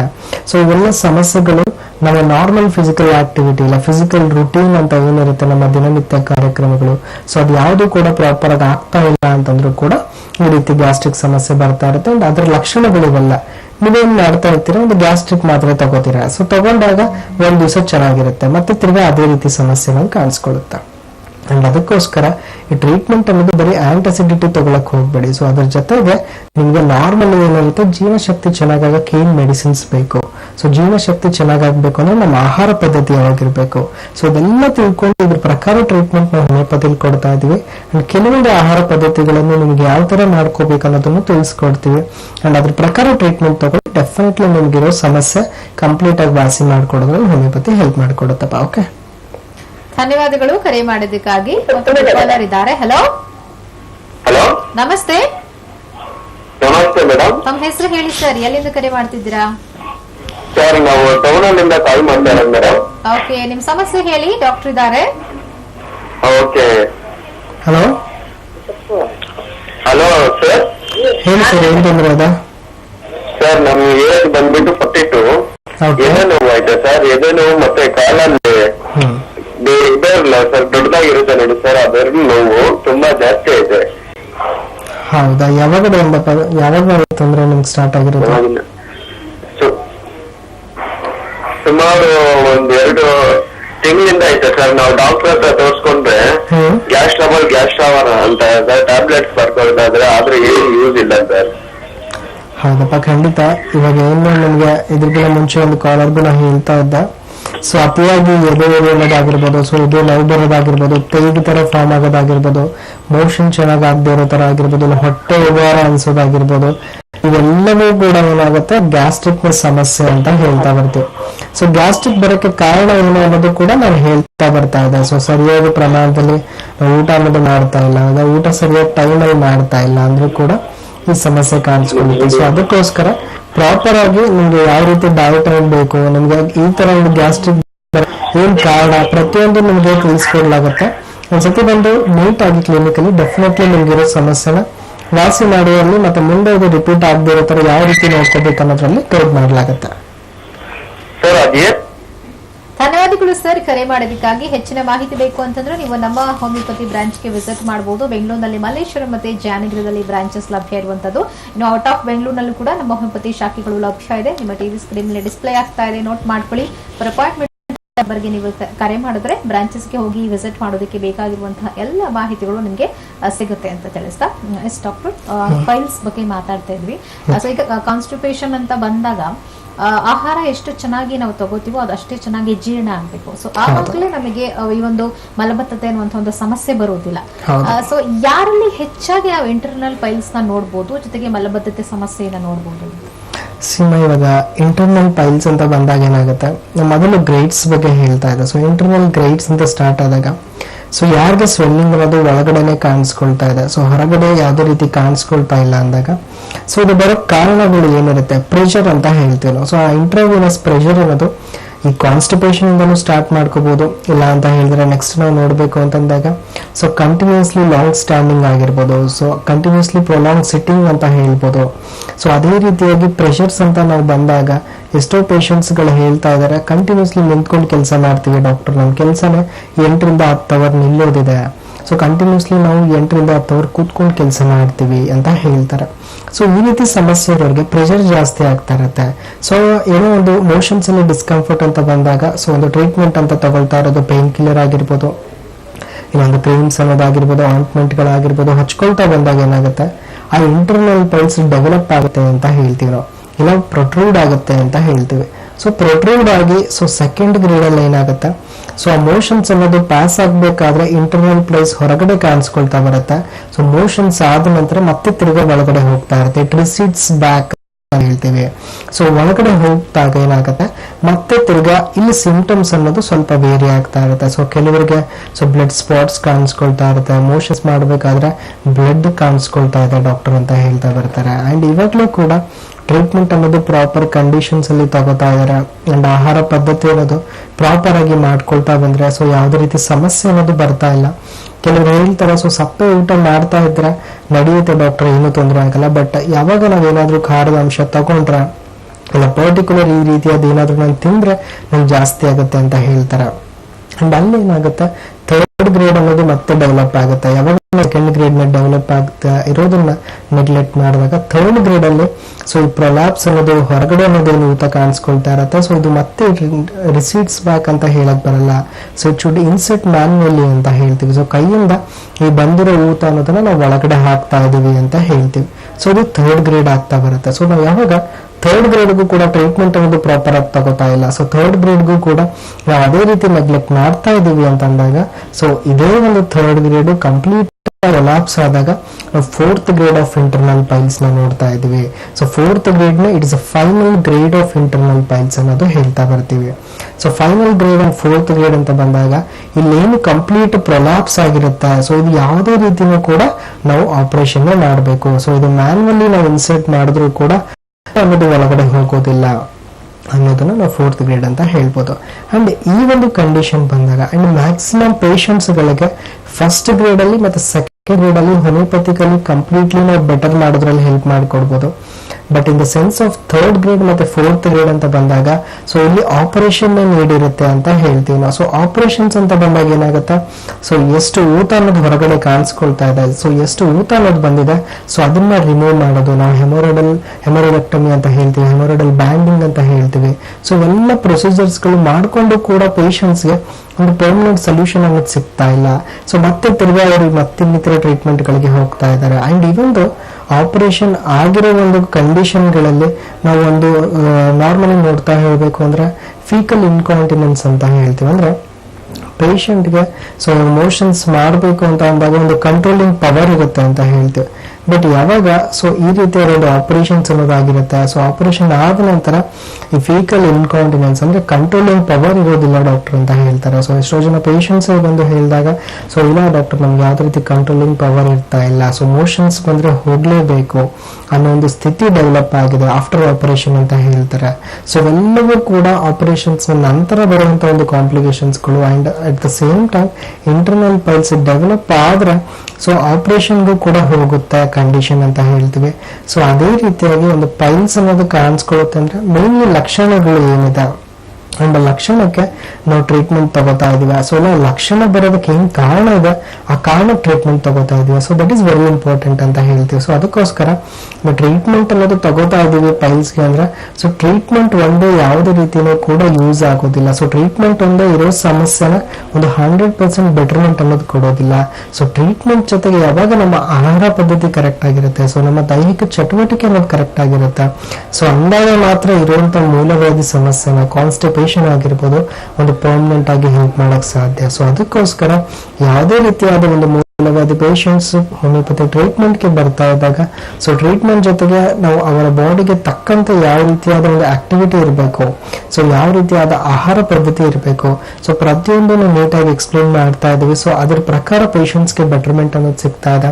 ಸೊ ಇವೊಂದು ಆಪರೇಷನ್ಸ್ ಆದ್ರೂ ಬೆಟರ್ಮೆಂಟ್ ಇಲ್ಲದೆ ಇರೋರಿಗೂ ಕೂಡ ಒಂದು ಬೆಸ್ಟ್ ರಿಸಲ್ಟ್ಸ್ ಅನ್ನೋದನ್ನ ಕೊಡ್ತಾ ಇದೀವಿ. So what ever may be the ಕಾಸ್ ಯಾವುದೇ ಆಗಿರ್ಲಿ, ಸೊ ಈ ಕಾನ್ಸ್ಟಿಪೇಷನ್ ಇಂದ ಪೈಲ್ಸ್ ಬರೋದನ್ನ ನೋಡ್ತಾ ಇದೀವಿ, ಗ್ಯಾಸ್ಟ್ರಿಕ್ ಇಂದ ಪೈಲ್ಸ್ ಬರೋದನ್ನ ನೋಡ್ತಾ ಇದೀವಿ. ಸೊ ನಾವು ಕಂಟಿನ್ಯೂಸ್ಲಿ ನಾನು ನಿಂತ್ಕೊಂಡಿರ್ತೀನಿ, ನನ್ನ ಕೆಲಸದಿಂದ ಪೈಲ್ಸ್ ಬರ್ತಾ ಇದಾರೆ ಅಂತ ಹೇಳ್ತಾರೆ. ಸೊ ಕಾರಣ ಯಾವುದೇ ಆಗಿರ್ಲಿ, ಬಟ್ ಕಾರಣಕ್ಕೆ ಟ್ರೀಟ್ಮೆಂಟ್ ತಗೊಂಡಾಗ ಸೊ ಖಂಡಿತವಾಗ್ಲೂ ಇದರಿಂದ ಬರೋ ಲಕ್ಷಣನೂ ಕೂಡ ವಾಸಿ ಆಗ್ತಾ ಇರುತ್ತೆ. ಸೊ ಇನ್ ದಿಸ್ ವೇ ಈ ಒಂದು ಪೈಲ್ಸ್ ಅನ್ನೋದು ಬೆಳ್ಕೊಳ್ತಾ ಇದೆ ಅಂಡ್ ಕೆಲವೊಂದು ಕಾರಣಗಳಿಂದ ಈ ತರ ಬೆಳ್ಕೊಳ್ತಾ ಇದೆ ಅಂತಾನೆ ಹೇಳ್ಬೋದು. ಓಕೆ ಡಾಕ್ಟರ್, ಪೈಲ್ಸ್ ಆಯ್ತು, ಇಂಟರ್ನಲ್ ಹಾಗೆ ಎಕ್ಸ್ಟರ್ನಲ್ ಪೈಲ್ಸ್ ಬಗ್ಗೆ ಮಾತಾಡಿದ್ವಿ. ಸೊ ಈಗ ಪಿಸ್ಟುಲಾ ಅನ್ನುವಂಥದ್ದು ಸೊ ಕಾಣಿಸ್ಕೊಳ್ತಾ ಇರುತ್ತೆ ಹಲವಾರು ಜನರಲ್ಲಿ. ಸೊ ಅದಕ್ಕೆ ಆಪರೇಷನ್ ನೀಡೆಡ್ ಇರುತ್ತಾ ಅಥವಾ ಚಿಕಿತ್ಸೆ ಮೂಲಕ ಅದನ್ನ ಗುಣಪಡಿಸಬಹುದು ಅನ್ನೋದ್ರ ಬಗ್ಗೆ ಮಾತಾಡೋಣ. ಒಂದು ಬ್ರೇಕ್ ತಗೊಂಡು ವಾಪಸ್ ಬರೋಣ. ವೀಕ್ಷಕರೇ, ನೀವು ಕಾರ್ಯಕ್ರಮ ನೋಡ್ತಾ ಇರಿ, ಕಾರ್ಯಕ್ರಮಕ್ಕೆ ಕರೆ ಮಾಡಬಹುದು. ಏನಾದ್ರು ಪ್ರಶ್ನೆಗಳಿದ್ರೆ, ಡೌಟ್ಸ್ ಗಳಿದ್ರೆ ಕೇಳ್ಬೋದು ಡಾಕ್ಟರ್ ಹತ್ರ. ಆದ್ರೆ ಕಾರ್ಯಕ್ರಮ ಮುಂದುವರಿಯುತ್ತೆ ಒಂದು ಬ್ರೇಕ್ ಆದ್ಮೇಲೆ.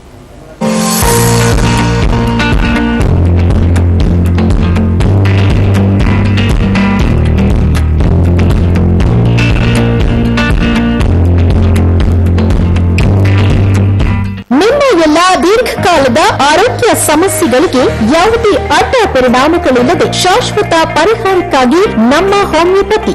ನಮಸ್ಕಾರ ವೀಕ್ಷಕರೇ, ನಾನು ಡಾಕ್ಟರ್ ಮಂಜುನಾಥ್, ನಮ್ಮ ಹೋಮಿಯೋಪತಿ ವತಿಯಿಂದ. ಇವತ್ತಿನ ವಿಷಯ ಬಂದು ವೆರಿಕೋಸ್ ವೈನ್ಸ್ ಅಂತ ಹೇಳ್ತೀವಿ. ಸೊ ನಮ್ಮ ದೇಹದಲ್ಲಿ ಕಾಲಿನ ರಕ್ತನಾಳಗಳಲ್ಲಿ ಯಾವಾಗ ರಕ್ತ ಸಂಚಾರ ಅನ್ನೋದು ಕಡಿಮೆ ಆಗುತ್ತೆ, ಸೊ ಆಗ ರಕ್ತನಾಳಗಳು ಊತಕ್ಕೆ ಒಳಗಾಗತ್ತೆ, ಉಬ್ಬುವಿಕೆಗೆ ಒಳಗಾಗತ್ತೆ. ಸೊ ಇದೇ ಕಂಡೀಷನ್ ನಾವು ವೆರಿಕೋಸ್ ವೈನ್ಸ್ ಅಥವಾ ಉಬ್ಬಿದ ರಕ್ತನಾಳಗಳು ಅಂತ ಹೇಳಿ ಕರಿಬಹುದು. ಸೊ ಇದಕ್ಕೆ ಮುಖ್ಯವಾದ ಕಾರಣ ಅಂತ ಹೇಳಿದ್ರೆ ನಮ್ಮ ಆಕ್ಯುಪೇಷನಲ್ ಹಜಾರ್ಡ್ಸ್ ಅಂತ ಹೇಳ್ಬೋದು. So for example prolonged standing for long time, so ಆಗ ರಕ್ತನಾಳಗಳ ಊತ ಕಾಣಿಸ್ತಾ ಬರ್ತಾ ಇರುತ್ತೆ. ಸೊ ಇದರಿಂದ ಆ ಭಾಗದ ಚರ್ಮ ಕೂಡ ಕಪ್ಪಾಗಕ್ಕೆ ಸ್ಟಾರ್ಟ್ ಆಗುತ್ತೆ. ಲಕ್ಷಣವಾಗಿ ನಾವು ನೋಡುವಂತದ್ದೇ ಕಾಲು ಉರಿ ಆಗುವಂಥದ್ದು, ಕಾಲಿನಲ್ಲಿ ನೋವು ಕಾಣಿಸ್ ಬರುವಂತದ್ದು, ಆ ನೋವಿನ ಜೊತೆಗೆ ಭಾರ ಅಂತ ಹೇಳ್ತೀವಿ, ಹೆವಿನೆಸ್ ಅಂತ ಹೇಳ್ತೀವಿ, ಈ ರೀತಿಯ ಲಕ್ಷಣಗಳು ಕಂಡು ಬರುತ್ತೆ. ಸೊ ಇಚ್ಚಿಂಗ್ ಕಂಡು ಬರ್ತಾ ಹೋಗ್ತಾ ಇರುತ್ತೆ. ತುಂಬಾ ಜನ ಈ ರೀತಿಯ ಸಮಸ್ಯೆಯಿಂದ ಬಳಲ್ತಾ ಇರೋರು ಶಸ್ತ್ರಚಿಕಿತ್ಸೆಯ ಮೊರೆ ಹೋಗ್ತಾರೆ. ಸೊ ಹೋಮಿಯೋಪತಿಕಲಿ ನಾವು ನೋಡುವಂತದ್ದು ಸೊ ಜೆನೆಟಿಕ್ ಕಾನ್ಸ್ಟಿಟ್ಯೂಷನ್ ಮೆಡಿಕೇಶನ್ಸ್ ಅಂತ ಹೇಳಿ ಕರಿತೇವೆ. ಸೊ ಖಂಡಿತ ದೇಹದಲ್ಲಿ ರಕ್ತ ಸಂಚಾರ ಅನ್ನೋದು ಹೆಚ್ಚಾಗುತ್ತೆ. ಸೊ ಜೊತೆಗೆ ರಕ್ತನಾಳಗಳ ಶಕ್ತಿ ಇಂಪ್ರೂವ್ಮೆಂಟ್ಸ್ ಆಗ್ತಾ ಬರ್ತಾ ಇರುತ್ತೆ. ಸೊ ಅದರಿಂದ ಶಾಶ್ವತ ಪರಿಹಾರ ಕೊಡೋದಕ್ಕೆ ಮತ್ತೆ ಒಂದು ಸರಿ ಅದು ಆರಾಮ ಆಗಕ್ಕೆ ಸ್ಟಾರ್ಟ್ ಆಯ್ತು ಅಂದ್ರೆ ಮುಂದೆ ಯಾವುದೇ ರೀತಿ ಸಮಸ್ಯೆ ಬರ್ದಾರೆ ಹೋಮಿಯೋಪತಿಕ್ ಮಾತ್ರೆಗಳು ನೋಡ್ಕೊಳ್ತಾ ಬರುತ್ತೆ. ಒಂದು ಜನರಲ್ ಸಲಹೆಗಳನ್ನ ಕೊಡಬೇಕು ಅಂತ ಹೇಳಿದ್ರೆ ತುಂಬಾ ಹೊತ್ತು ಒಂದೇ ಜಾಗದಲ್ಲಿ ನಿಂತ್ಕೊಂಡು ಕೆಲಸ ಮಾಡೋದನ್ನ ಅವಾಯ್ಡ್ ಮಾಡ್ತಾ ಬರಬೇಕಾಗುತ್ತೆ. ತುಂಬಾ ಏನಾದ್ರು ತೂಕ ಹೆಚ್ಚಾಗ್ತಾ ಇದ್ರೆ ಅದನ್ನ ಡಿಸಿಪ್ಲಿನರಿ ಡಯಟ್ ಮತ್ತೆ ವಾಕಿಂಗ್ ಮಾಡಿ ಕಡಿಮೆ ಮಾಡ್ಕೊಳ್ಳುವಂತದ್ದಾಗಿರ್ಬೋದು. ಸೊ ಇದರ ಜೊತೆಗೆ ಹೋಮಿಯೋಪತಿಕ್ ಮಾತ್ರೆಗಳು ತಗೊಳ್ಳೋದ್ರಿಂದ ಯಾವುದೇ ರೀತಿ ಸೈಡ್ ಎಫೆಕ್ಟ್ಸ್ ಅನ್ನೋದು ಇರೋದಿಲ್ಲ. ವೆರಿಕೋಸ್ ವೇನ್ಸ್ ಅಲ್ಲದೆ ಬೇರೆ ಎಲ್ಲ ದೀರ್ಘಕಾಲದ ಆರೋಗ್ಯ ಸಮಸ್ಯೆಗಳಿಗೆ ಯಾವುದೇ ರೀತಿ ಅಡ್ಡ ಪರಿಣಾಮಗಳು ಇಲ್ದಿರೋ ಟ್ಯಾಬ್ಲೆಟ್ಸ್ ನಮ್ಮ ಹೋಮಿಯೋಪತಿಕಲ್ಲಿ ನಾವು ಕೊಡ್ತಾ ಇದೀವಿ. ಸೊ ಅದರ ಉಪಯೋಗ ಎಲ್ಲ ವೀಕ್ಷಕರು ಪಡ್ಕೊಳ್ಬೇಕು ಅಂತ ಕೇಳ್ಕೊಳ್ತೇನೆ. ನಮಸ್ಕಾರ. ನಮ್ಮ ಶಾಖೆಗಳು ಬೆಂಗಳೂರಿನಲ್ಲಿ ಮಲ್ಲೇಶ್ವರಂ, ಜಯನಗರ, ಮೈಸೂರು, ಹಾಸನ, ಹುಬ್ಬಳ್ಳಿ, ದಾವಣಗೆರೆ, ಗುಲ್ಬರ್ಗಾ, ಹೊಸಪೇಟೆ, ಶಿವಮೊಗ್ಗ.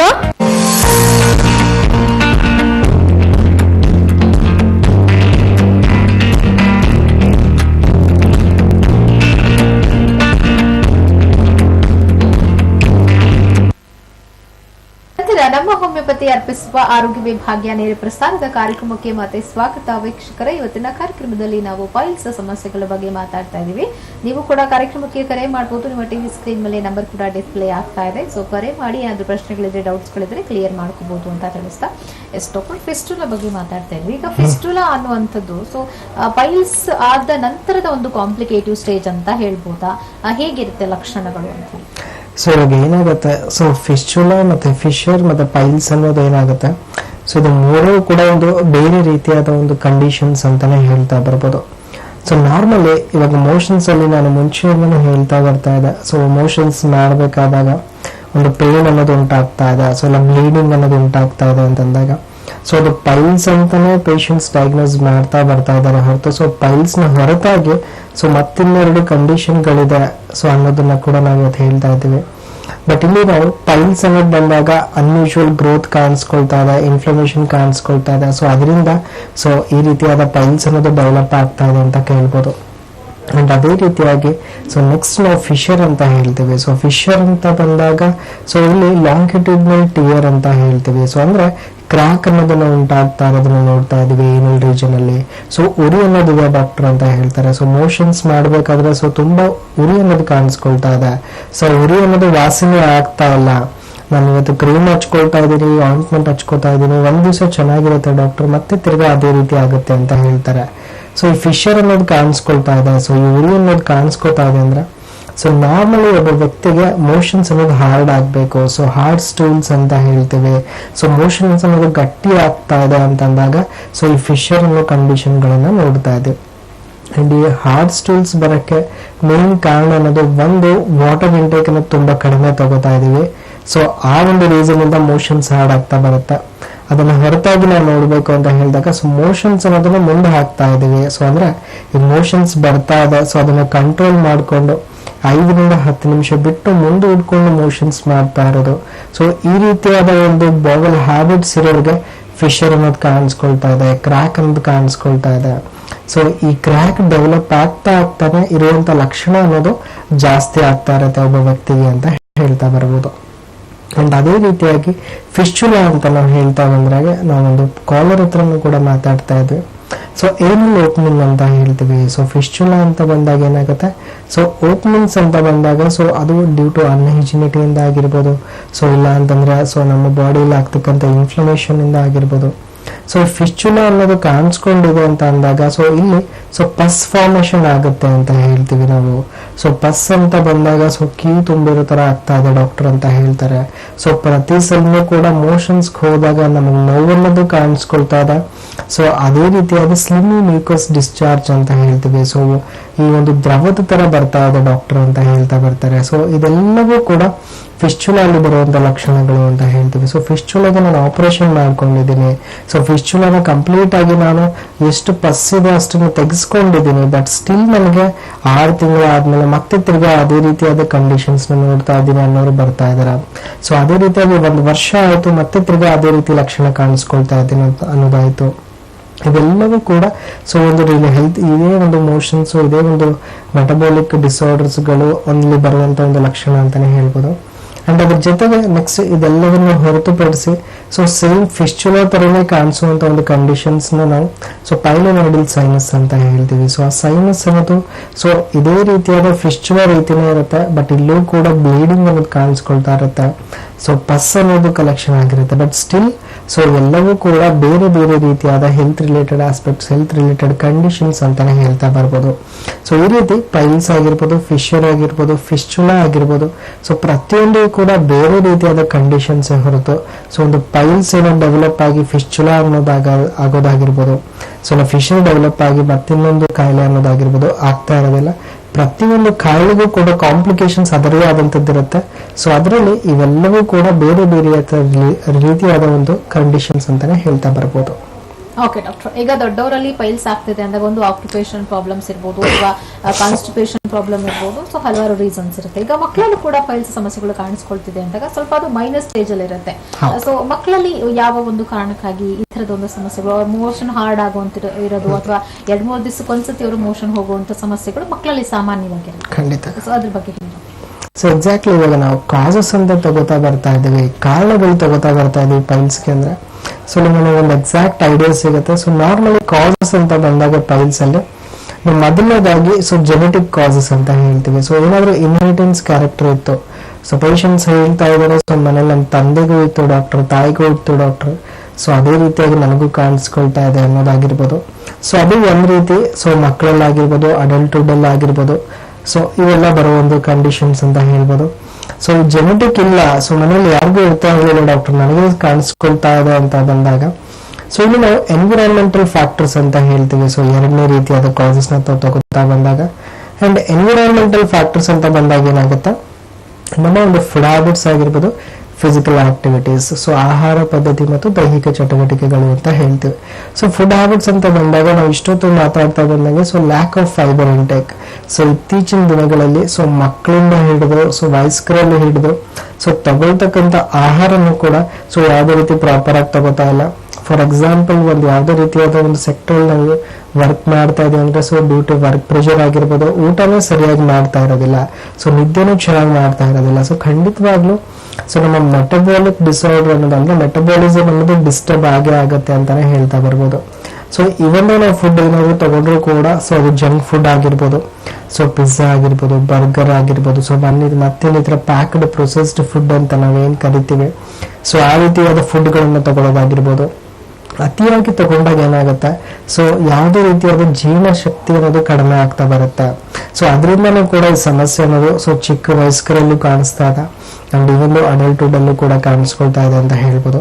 ಅಂಡ್ ಅದೇ ರೀತಿಯನ್ನ ನೆಕ್ಸ್ಟ್ ನೋಡ್ಬೇಕು ಅಂತ ಹೇಳಿದ್ರೆ ಸೊ ಫಿಸಿಕಲ್ ಇನ್ಆಕ್ಟಿವಿಟಿ ಅಂತ ಹೇಳ್ತೀವಿ, ಸೊ ಸೆಡೆಂಟರಿ ಲೈಫ್ ಸ್ಟೈಲ್ ಅಂತ ಹೇಳ್ತಾ ಬರ್ತೀವಿ. ಸೊ ಅಂದ್ರೆ ಇವತ್ತಿನ ದಿವಸ ಸೊ ಪ್ರತಿಯೊಬ್ಬರ ಒಂದು ಏನ್ ನಮ್ಮ ಒಂದು ಫಿಸಿಕಲ್ ರುಟೀನ್ ಅಂತ ಹೇಳ್ತೀವಿ, ಸೊ ಫಿಸಿಕಲ್ ಆಕ್ಟಿವಿಟಿ ಅಂತ ಹೇಳ್ತೀವಿ, ಸೊ ಎಲ್ಲಿವರೆಗೂ ಸೀಮಿತ ಆಗ್ತಾ ಇದೆ ಅಂತಂದ್ರೆ ಸೊ ಬೆಳಗ್ಗೆ ಎದ್ಬಿಟ್ಟು ಸೊ ಕರೆಕ್ಟ್ ಆಗಿ ಆಫೀಸಿಗೆ ಹೋಗ್ತಾ ಇದೀವಿ, ಮತ್ತೆ ನೈಟ್ ತಿರ್ಗಾ ಬಂದು ಮಲ್ಕೋತಾ ಇದೀವಿ. ಸೊ ಈ ಒಂದು ಕಂಡೀಷನ್ಸ್ ಅಲ್ಲಿ ನಾವು ನೋಡ್ತಾ ಬಂದಾಗ ಸೊ ನಮ್ಮ ಬಾಡಿಗೆ ಯಾವುದೇ ರೀತಿ ಆಕ್ಟಿವಿಟೀಸ್ ಇಲ್ಲ, ಸೊ ನಮ್ಮ ಬಾಡಿ ಯಾವುದೇ ರೀತಿನೂ ಕೂಡ ಒಂದು ರೆಸಿಸ್ಟೆನ್ಸ್ ಪವರ್ ಅನ್ನೋದು ಕಡಿಮೆ ಆಗ್ತಾ ಇದೆ ಅಂತಂದ್ರೆ ಸೊ ಫಿಸಿಕಲ್ ಆಕ್ಟಿವಿಟಿ ಕಡಿಮೆ ಆಗ್ತಾ ಇದೆ ಅಂತಾನು ಹೇಳ್ಬೋದು, ಜೀರ್ಣಶಕ್ತಿ ಆಗೋದು ಕಡಿಮೆ ಆಗ್ತಾ ಇದೆ ಅಂತ ಹೇಳ್ಬೋದು.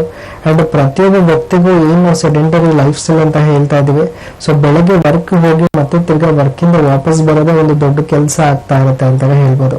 ಸೊ ಇದ್ರ ಮಧ್ಯದಲ್ಲಿ ಊಟ ತಿಂಡಿ ಆಗಿರ್ಬೋದು, ಸೊ ಪ್ರತಿಯೊಂದು ಕೂಡ ಸೊ ನಾವು ಊಟ ಮಾಡಿದ್ರು ಕೂಡ ಪ್ರಾಪರ್ ಆಗಿ ಒಂದು ಸ್ವಲ್ಪ ಹೊತ್ತು ನಾವು ಯಾವುದೇ ರೀತಿನೂ ಕೂಡ ಸ್ವಲ್ಪ ಓಡಾಡೋದಾಗಿರ್ಬೋದು, ಸೊ ಸ್ವಲ್ಪ ಯಾವುದೇ ರೀತಿ ಬ್ರಿಸ್ಕ್ ವಾಕ್ ಅನ್ನೋದಂತ ಏನ್ ಹೇಳ್ತೀವಿ, ಸೊ ಅದು ಮಾಡದೇ ಇರೋದಾಗಿರ್ಬೋದು, ಇವೆಲ್ಲವೂ ಕೂಡ ಸೊ ಮುಂದೆ ನಮಗೆ ಈ ರೀತಿಯಾದ ಲಕ್ಷಣಗಳು ಬರೋಕೆ ಒಂದು ಇಂಪ್ಯಾಕ್ಟ್ ಆಗುತ್ತೆ ಅಂತಾನೆ ಹೇಳ್ತಾ ಬರ್ಬೋದು.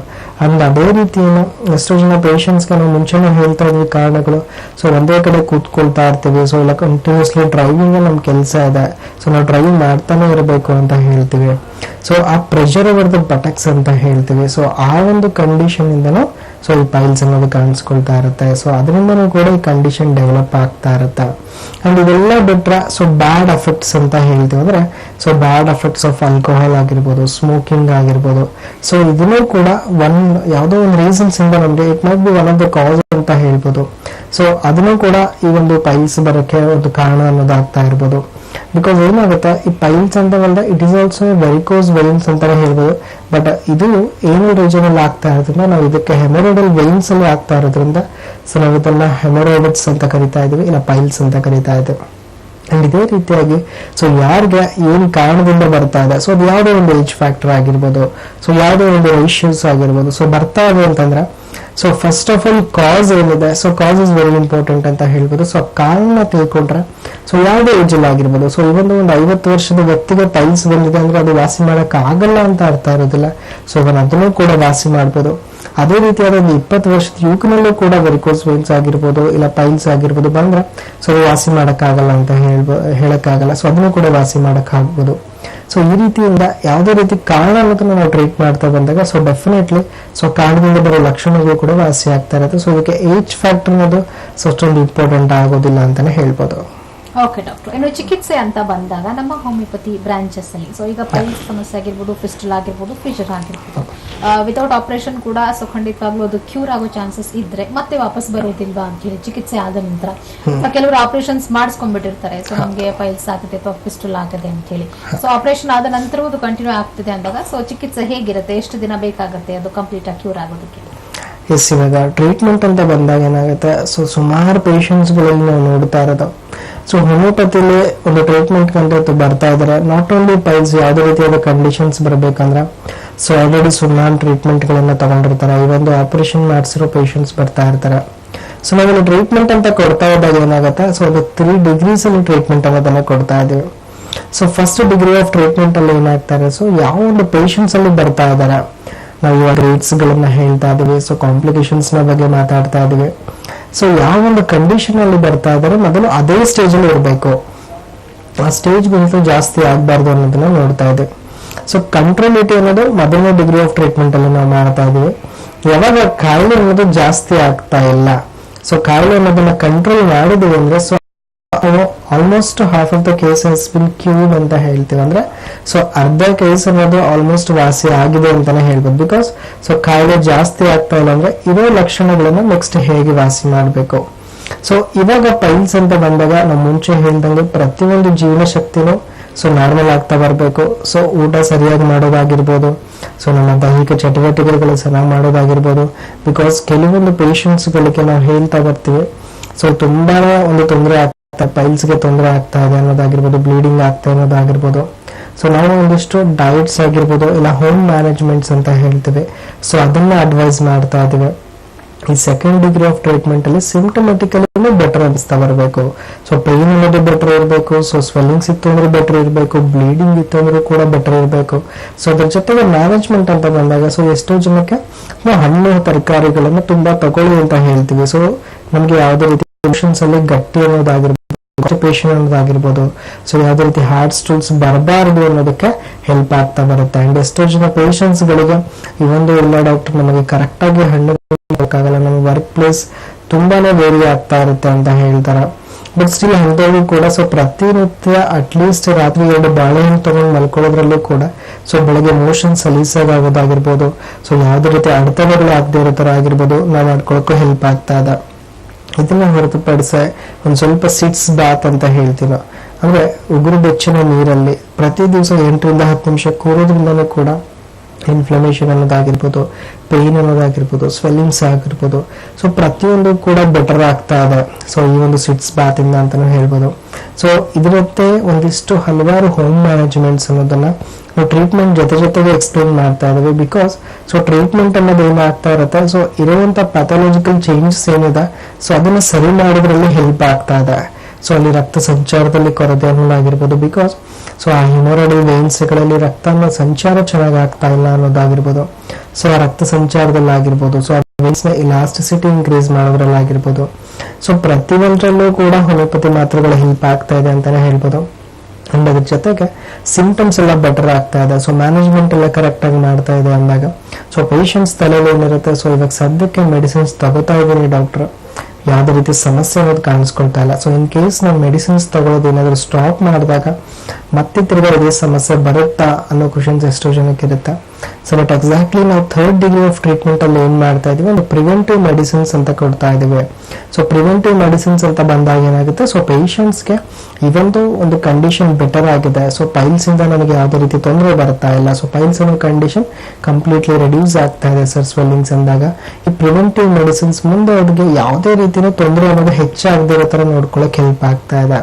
ಸೊ ಬಿಕಾಸ್ ನಾವು ಮೆಡಿಸಿನ್ಸ್ ಅಂತ ಬಂದಾಗ ಸೊ ಯಾರಿಗೂ ಒಂದು ನೋವಿದ್ದಾಗ ಒಂದು ಮೆಡಿಸಿನ್ಸ್ ನ ಕೊಡ್ತಾ ಇಲ್ಲ, ಸೊ ಉರಿಯಿದ್ದಾಗ ಒಂದು ಮೆಡಿಸಿನ್ಸ್ ಕೊಡ್ತಾ ಇಲ್ಲ. ಬಿಕಾಸ್ ಆ ರೀತಿ ಮಾಡಿದಾಗ ಏನಾಗ್ತಾ ಇದೆ, ಎಕ್ಸ್ಟ್ರೋಜನ್ ಪೇಷಂಟ್ಸ್ಗಳಿಗೆ ಚಳಿಗಾಲದಲ್ಲಿ ಯಾವುದೇ ರೀತಿ ತೊಂದರೆ ಇರೋದಿಲ್ಲ. ಬೇಸಿಗೆ ಬಂದ ತಕ್ಷಣ ಉರಿ ಇರೋರಿಗೆ ಮೇನ್ಲಿ ಅಂಡ್ ಇನ್ನಿತರ ಲಕ್ಷಣಗಳು ಇರೋರಿಗೆ ಟ್ರಿಗರ್ ಆಗುತ್ತೆ. ಆ ಒಂದು ವೆದರ್ ಅನ್ನೋದು ಟ್ರಿಗರ್ ಆಗುತ್ತೆ, ಆ ಒಂದು ಸೀಸನ್ ಅನ್ನೋದು ಟ್ರಿಗರ್ ಆಗುತ್ತೆ ಅಂತ ಹೇಳ್ತೀವಿ. ಸೊ ಅದೇ ರೀತಿ ಬೇಸಿಗೆಯಲ್ಲಿ ಮಳೆಗಾಲದಲ್ಲಿ ತುಂಬಾ ಚೆನ್ನಾಗಿರುತ್ತೆ ಡಾಕ್ಟರ್, ಬಟ್ ಈ ಚಳಿಗಾಲ ಅಂತ ಬಂದಾಗ ಸೊ ಇರುವಂತ ಸಮಸ್ಯೆ ಮತ್ತೆ ತಿರ್ಗಾ ಬರುತ್ತೆ ಅಂತ ಹೇಳ್ತಾರೆ. ಸೊ ಅದಕ್ಕೋಸ್ಕರ ಪ್ರತಿಯೊಂದು ಸೀಸನ್ ಅಲ್ಲೂ ಕೂಡ ಅವರು ಬೆಟರ್ ಇರಬೇಕು. ಸೊ ಪ್ರತಿಯೊಂದು ಸೀಸನ್ ಅಲ್ಲೂ ಕೂಡ ಇರೋ ಸಮಸ್ಯೆ ಟ್ರಿಗರ್ ಆಗಬಹುದು ಅನ್ನೋ ರೀತಿಯಿಂದ ನಾವು ಪ್ರಿವೆಂಟಿವ್ ಆಸ್ಪೆಕ್ಟ್ ಆಗಿ ಮೆಡಿಸಿನ್ಸ್ ಕೊಡ್ತಾ ಇದ್ದೀವಿ. ಸೊ ಈ ಒಂದು 3 ಡಿಗ್ರಿ ಆಫ್ ಟ್ರೀಟ್ಮೆಂಟ್ ಅನ್ನೋದು ಸೊ ಒಂದು ಪೈಲ್ಸ್ ಪೇಷಂಟ್ಸ್ಗೆ ಮೇನ್ಲಿ ಸೊ ತುಂಬಾನೇ ಹೆಲ್ಪ್ ಆಗ್ತಾ ಇದೆ ಅಂತ ಹೇಳ್ಬೋದು. ಇರೋ ಸಮಸ್ಯೆ ವಾಸಿ ಆಗೋದ್ರಲ್ಲಾಗಿರ್ಬೋದು ಅಂಡ್ ವಾಸಿ ಆಗಿರೋ ಸಮಸ್ಯೆ ಮತ್ತೆ ರಿಪೀಟ್ ಬರದೇ ಇರೋ ತರ ಆಗಿರ್ಬೋದು, ಎರಡೂ ರೀತಿಯಿಂದ ಕೂಡ ಹೆಲ್ಪ್ ಆಗ್ತಾ ಇದೆ ಅಂತಾನೆ ಹೇಳ್ಬೋದು. ಓಕೆ ಡಾಕ್ಟರ್, ನೋಡಿದ್ರಲ್ಲ ವೀಕ್ಷಕರೇ, ಒಂದು ಚಿಕಿತ್ಸೆ ಯಾವ ರೀತಿಯಾಗಿ ಇರುತ್ತೆ ಪೈಲ್ಸ್ ಸಮಸ್ಯೆಗಳಿಗೆ, ಸೊ ತಗೊಳ್ಳೋದ್ರಿಂದ ಯಾವ ರೀತಿ ಹೆಲ್ಪ್ ಆಗುತ್ತೆ, ಜೊತೆಗೆ ಮ್ಯಾನೇಜ್ಮೆಂಟ್ ಅನ್ನೋದು ಹೇಗಿರ್ಬೇಕು ಅನ್ನೋದನ್ನ ಡಾಕ್ಟರ್ ತಿಳಿಸ್ಕೊಟ್ಟಿದ್ದಾರೆ. ಇನ್ನು ಮುಖ್ಯವಾಗಿ ಈ ಪೈಲ್ಸ್ ಸಮಸ್ಯೆಯಿಂದ ಸಫರ್ ಮಾಡ್ತಾ ಇರೋರು ಯಾವ ಒಂದು ಆಹಾರ ಪದಾರ್ಥಗಳನ್ನ ತಗೋಬೇಕಾಗತ್ತೆ, ಯಾವ ಆಹಾರ ಪದಾರ್ಥಗಳಿಂದ ಸ್ವಲ್ಪ ದೂರ ಇರಬೇಕಾಗತ್ತೆ, ಈ ಮಾಹಿತಿಗಳನ್ನ ತಿಳ್ಕೊಳ್ಳೋಣ ಒಂದು ಚಿಕ್ಕ ಬ್ರೇಕ್ ಆದ್ಮೇಲೆ.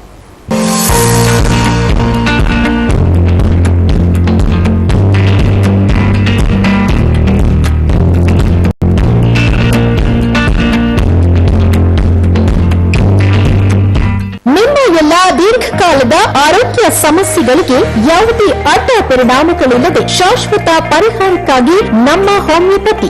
ನಮಸ್ಕಾರ ವೀಕ್ಷಕರೇ, ನಾನು ಡಾಕ್ಟರ್ ಪಾರ್ವತಿ, ನಮ್ಮ ಹೋಮಿಯೋಪತಿ ವತಿಯಿಂದ. ಸೊ ಇವತ್ತಿನ ಸಮಸ್ಯೆ ಬಗ್ಗೆ ನಾವು ಮಾತಾಡ್ಬೇಕಾಗೋದು, ಹಲವಾರು ಕಡೆ ನೀವು ಕೇಳಿರ್ತೀರಾ ಥೈರಾಯ್ಡ್ ಡಿಸಾರ್ಡರ್ಸ್ ಬಗ್ಗೆ. ಸೊ ಇದ್ರಲ್ಲೇನೆ ಹೆಚ್ಚು ಕಡಿಮೆ ಆಗ್ತಾ ಇದೆ. ಈ ಥೈರಾಯ್ಡ್ ಗ್ರಂಥಿಯಿಂದ ಹಾರ್ಮೋನ್ಸ್ ರಿಲೀಸ್ ಆಗುವಂತದ್ದು ನಾವು ನೋಡ್ಬೇಕಾದ್ರೆ T3 ಮತ್ತು T4 ಅಂತ ಹೇಳ್ತೇವೆ. ಈ ಎರಡು ಕರೆಕ್ಟ್ ಆಗಿ ಬ್ಯಾಲೆನ್ಸ್ಡ್ ಆಗಿ ಸರಿಸಮವಾಗಿ ಉತ್ಪತ್ತಿ ಆಗ್ಬೇಕಾದ್ರೆ ನಿಮ್ಮ ಮೆದುಳಲ್ಲಿರೋದು ಪಿಟ್ಯೂಟರಿ ಗ್ಲ್ಯಾಂಡ್ ಅಂತ ನಾವು ಹೇಳ್ತೇವೆ, ಮಾಸ್ಟರ್ ಗ್ಲ್ಯಾಂಡ್. ಸೊ ಈ ಮಾಸ್ಟರ್ ಗ್ಲ್ಯಾಂಡ್ ಇಂದ ಥೈರಾಯ್ಡ್ ಸ್ಟಿಮ್ಯುಲೇಟಿಂಗ್ ಹಾರ್ಮೋನ್ ಅಂತ ಬರುತ್ತೆ, TSH. ಸೊ ಇದು ಸರಿಯಾಗಿ ಉತ್ಪತ್ತಿ ಆಗದೇ ಇದ್ದಾಗ ಥೈರಾಯ್ಡ್ ಡಿಸಾರ್ಡರ್ಸ್ ನಾವು ನೋಡ್ತೇವೆ. ಅದರಲ್ಲೂ ಕೂಡ ನೀವು ಕಾಮನ್ ಆಗಿ ಕೇಳಿಸುವಂತದ್ದು ಹೈಪೋಥೈರಾಯ್ಡ್ ಅಥವಾ ಹೈಪರ್ ಥೈರಾಯ್ಡ್. ಸೊ ಥೈರಾಯ್ಡ್ ಅಲ್ಲಿ ಇನ್ಫ್ಲಮೇಷನ್ ಆದಾಗ, ಯಾವುದೇ ರೀತಿ ಇನ್ಫೆಕ್ಷನ್ಸ್ ಆದಾಗ ಹಾರ್ಮೋನ್ಸ್ ಅಲ್ಲಿ ಹೆಚ್ಚು ಕಡಿಮೆ ಆಗ್ತಾ ಬರುತ್ತೆ. ಇದರಿಂದ ಹಲವಾರು ಸಮಸ್ಯೆಗಳು ನಾವು ನೋಡ್ತೇವೆ. ಸೊ ಹೇರ್ ಫಾಲಿಂಗ್ ಆಗ್ಬೋದು, ತೂಕ ಕಡಿಮೆ ಆಗೋದು, ಜಾಸ್ತಿ ಆಗೋದು, ಮುಟ್ಟಲ್ಲಿ ಹೆಚ್ಚು ಕಡಿಮೆ ಆಗ್ತಾ ಬರೋದು, ಅಥವಾ ಇದರಿಂದ ನಿಮ್ಗೆ ಬಂಜೆತನಕ್ಕೆ ಲೀಡ್ ಆಗ್ಬೋದು, ಚರ್ಮ ನವೆ ಆಗ್ತಾ ಇರುತ್ತೆ, ಡ್ರೈನೆಸ್ ಆಗ್ತಿರುತ್ತೆ. ಸೊ ಇದಕ್ಕೆ ಹೋಮಿಯೋಪತಿನಲ್ಲಿ ನಾವು ಹಲವಾರು ಮೆಡಿಸಿನ್ಸ್ ಕೂಡ ಹೇಳ್ತೇವೆ, ಅದರಿಂದ ಇಂಪ್ರೂವ್ಮೆಂಟ್ಸ್ ಆಗುವಂತದ್ದು ಇದೆ. ಸೊ ನ್ಯೂರಾಟಿಕಮ್ ಅಂತ ಹೇಳ್ತೇವೆ, ಕೆಲ್ಕೇರಿಯಾ ಕಾರ್ಬೋನಿಕಮ್ ಅಂತ ಹೇಳ್ತೇವೆ, ಕೆಲ್ಕೇರಿಯಾ ನ್ಯೂರಾಟಿಕಮ್ಸ್ ಅಂತ ಹೇಳ್ತೇವೆ, ಅಯೋಡಿನಮ್ ಅಂತ ಹೇಳ್ತೇವೆ. ಸೊ ಇದು ಎಲ್ಲವೂ ಕೂಡ ಹಾರ್ಮೋನ್ ಫ್ಲಕ್ಚುಯೇಷನ್ಸ್ ಆಗೋದನ್ನ ಸರಿಪಡಿಸುತ್ತೆ. ಅದೇ ರೀತಿ ನಮ್ಮ ಹೋಮಿಯೋಪತಿ ಕ್ಲಿನಿಕ್ ಅಲ್ಲೂ ಕೂಡ ಅಡ್ವಾನ್ಸ್ಡ್ ಹೋಮಿಯೋಪತಿಕ್ ಮೆಡಿಸಿನ್ಸ್ ಅಂತ ನಾವು ಹೇಳ್ತೇವೆ. ಸೊ ಇದರಲ್ಲಿ ಬಾಡಿ ಮಾನಸಿಕವಾಗಿ ಮತ್ತು ದೈಹಿಕವಾಗಿ ಹಾರ್ಮೋನ್ಸ್ ನ ಫ್ಲಕ್ಚುಯೇಷನ್ಸ್ ಆಗೋದನ್ನ ಬಾಡಿ ನೈಸರ್ಗಿಕವಾಗಿ ಹಾರ್ಮೋನ್ಸ್ ನ ಉತ್ಪತ್ತಿ ಆಗ್ತಾ ಬರ್ತಾ ಹೋದ್ರೆ ನಾರ್ಮಲ್ಸಿಗೆ ಬರ್ತಾ ಹೋಗುತ್ತೆ. ಲೈಫ್ ಲಾಂಗ್ ಮೆಡಿಸಿನ್ಸ್ ಅಂತಾನು ತಗೊಳ್ಳೋ ಅವಶ್ಯಕತೆ ಇರೋದಿಲ್ಲ. ಕಂಪಲ್ಸರಿ ಒನ್ಸ್ ವಿಸಿಟ್ ಮಾಡಿ ನಮ್ಮ ಹೋಮಿಯೋಪತಿಗೆ. ನಮ್ಮ ಶಾಖೆಗಳು ಬೆಂಗಳೂರಿನಲ್ಲಿ ಮಲ್ಲೇಶ್ವರಂ, ಜಯನಗರ, ಮೈಸೂರು, ಹಾಸನ, ಹುಬ್ಬಳ್ಳಿ, ದಾವಣಗೆರೆ, ಗುಲ್ಬರ್ಗ, ಹೊಸಪೇಟೆ, ಶಿವಮೊಗ್ಗ.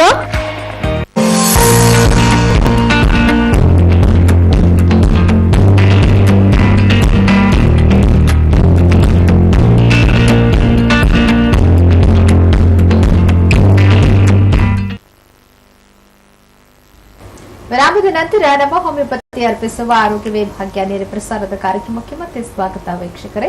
ಪೈಲ್ಸ್ ಸಮಸ್ಯೆಗಳಿಗೆ ಸಂಬಂಧಪಟ್ಟಂತೆ ಹಲವಾರು ವಿಚಾರಗಳನ್ನ ಡಾಕ್ಟರ್ ನಮಗೆ ತಿಳಿಸ್ಕೊಡ್ತಾ ಇದ್ರು. ಸೊ ನೀವು ಕೂಡ ಈ ಪೈಲ್ಸ್ ಸಮಸ್ಯೆಗಳಿಗೆ ಹೋಮಿಯೋಪತಿ ಚಿಕಿತ್ಸೆಯನ್ನ ಪಡ್ಕೊಳ್ಬೇಕು. ಇದುವರೆಗೂ ಹಲವಾರು ಚಿಕಿತ್ಸೆಗಳನ್ನ ಟ್ರೈ ಮಾಡಿದೀವಿ, ಒಂದು ಪರ್ಮನೆಂಟ್ ಸೊಲ್ಯೂಷನ್ ಸಿಕ್ಕಿಲ್ಲ ನಮಗೆ ಅಂತ ಹೇಳಿ ನೀವು ಯೋಚನೆ ಮಾಡ್ತಾ ಇದ್ರೆ ಖಂಡಿತವಾಗ್ಲೂ ನಮ್ಮ ಹೋಮಿಯೋಪತಿ ಬ್ರಾಂಚ್ಗೆ ವಿಸಿಟ್ ಮಾಡಬಹುದು. ಅಲ್ಲಿ ನಿಮಗೆ ಒಂದು ಒಳ್ಳೆಯ ಮೆಡಿಸಿನ್ ಸಿಗುತ್ತೆ. ಸೊ ಹೋಮಿಯೋಪತಿ ಮೆಡಿಸಿನ್ಸ್ ಬಗ್ಗೆ ಹೇಳಬೇಕು ಅಂತಂದ್ರೆ ಇದು ನೈಸರ್ಗಿಕವಾದ ಗಿಡಮೂಲಿಕೆಗಳಿಂದ ಮಾಡಿರುವಂತಹ ಒಂದು ಔಷಧೀಯ ಪದ್ಧತಿ, ಕಾನ್ಸ್ಟಿಟ್ಯೂಷನಲ್ ಮೆಡಿಸಿನ್ ಥೆರಪಿ ಅಂತಾನೆ ಹೇಳ್ಬೋದು.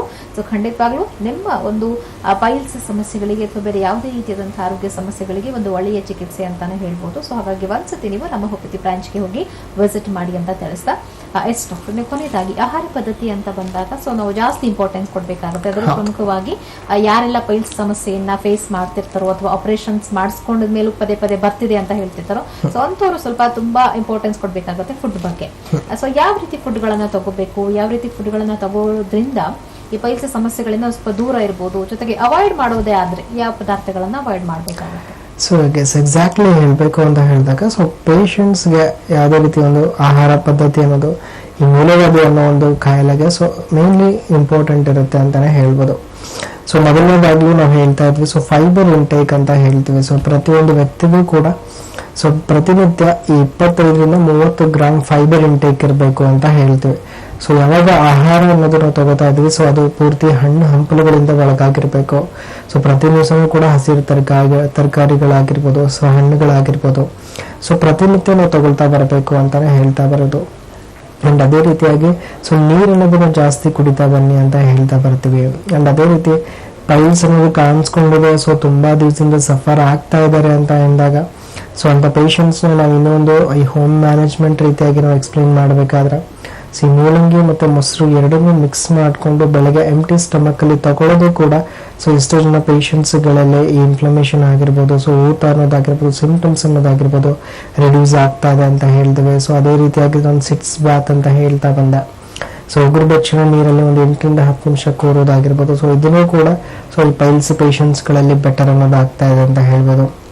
ಇನ್ ಕೇಸ್ ಆಫ್ ಒಬಾಸಿಟಿ ಇತ್ತು, ಸೊ ಸ್ಥೂಲಕಾಯ ಇತ್ತು, ವೆಯ್ಟ್ ಅನ್ನೋದು ತುಂಬಾ ಜಾಸ್ತಿ ಆಗ್ತಾ ಇದೆ ಅಂದ್ರೆ ಸೊ ಅಂತ ವ್ಯಕ್ತಿಗಳಲ್ಲಿ ಸ್ವಲ್ಪ ವೆಯ್ಟ್ ರಿಡ್ಯೂಸ್ ಮಾಡೋದ್ರಿಂದ ಕೂಡ ಹೆಲ್ಪ್ ಆಗುತ್ತೆ. ಸೊ ಆ ವೆಯ್ಟ್ ರಿಡ್ಯೂಸ್ ಆಯ್ತು ಅಂತ ಹೇಳ್ತಾರೆ, ಪ್ರೆಷರ್ ಅನ್ನೋದು ಕಡಿಮೆ ಆಗುತ್ತೆ, ಅಟ್ಲೀಸ್ಟ್ ಕಾನ್ಸ್ಟಿಪೇಷನ್ ಅನ್ನೋದು ಕಡಿಮೆ ಆಗುತ್ತೆ ಅಂತ ಹೇಳ್ಬೋದು.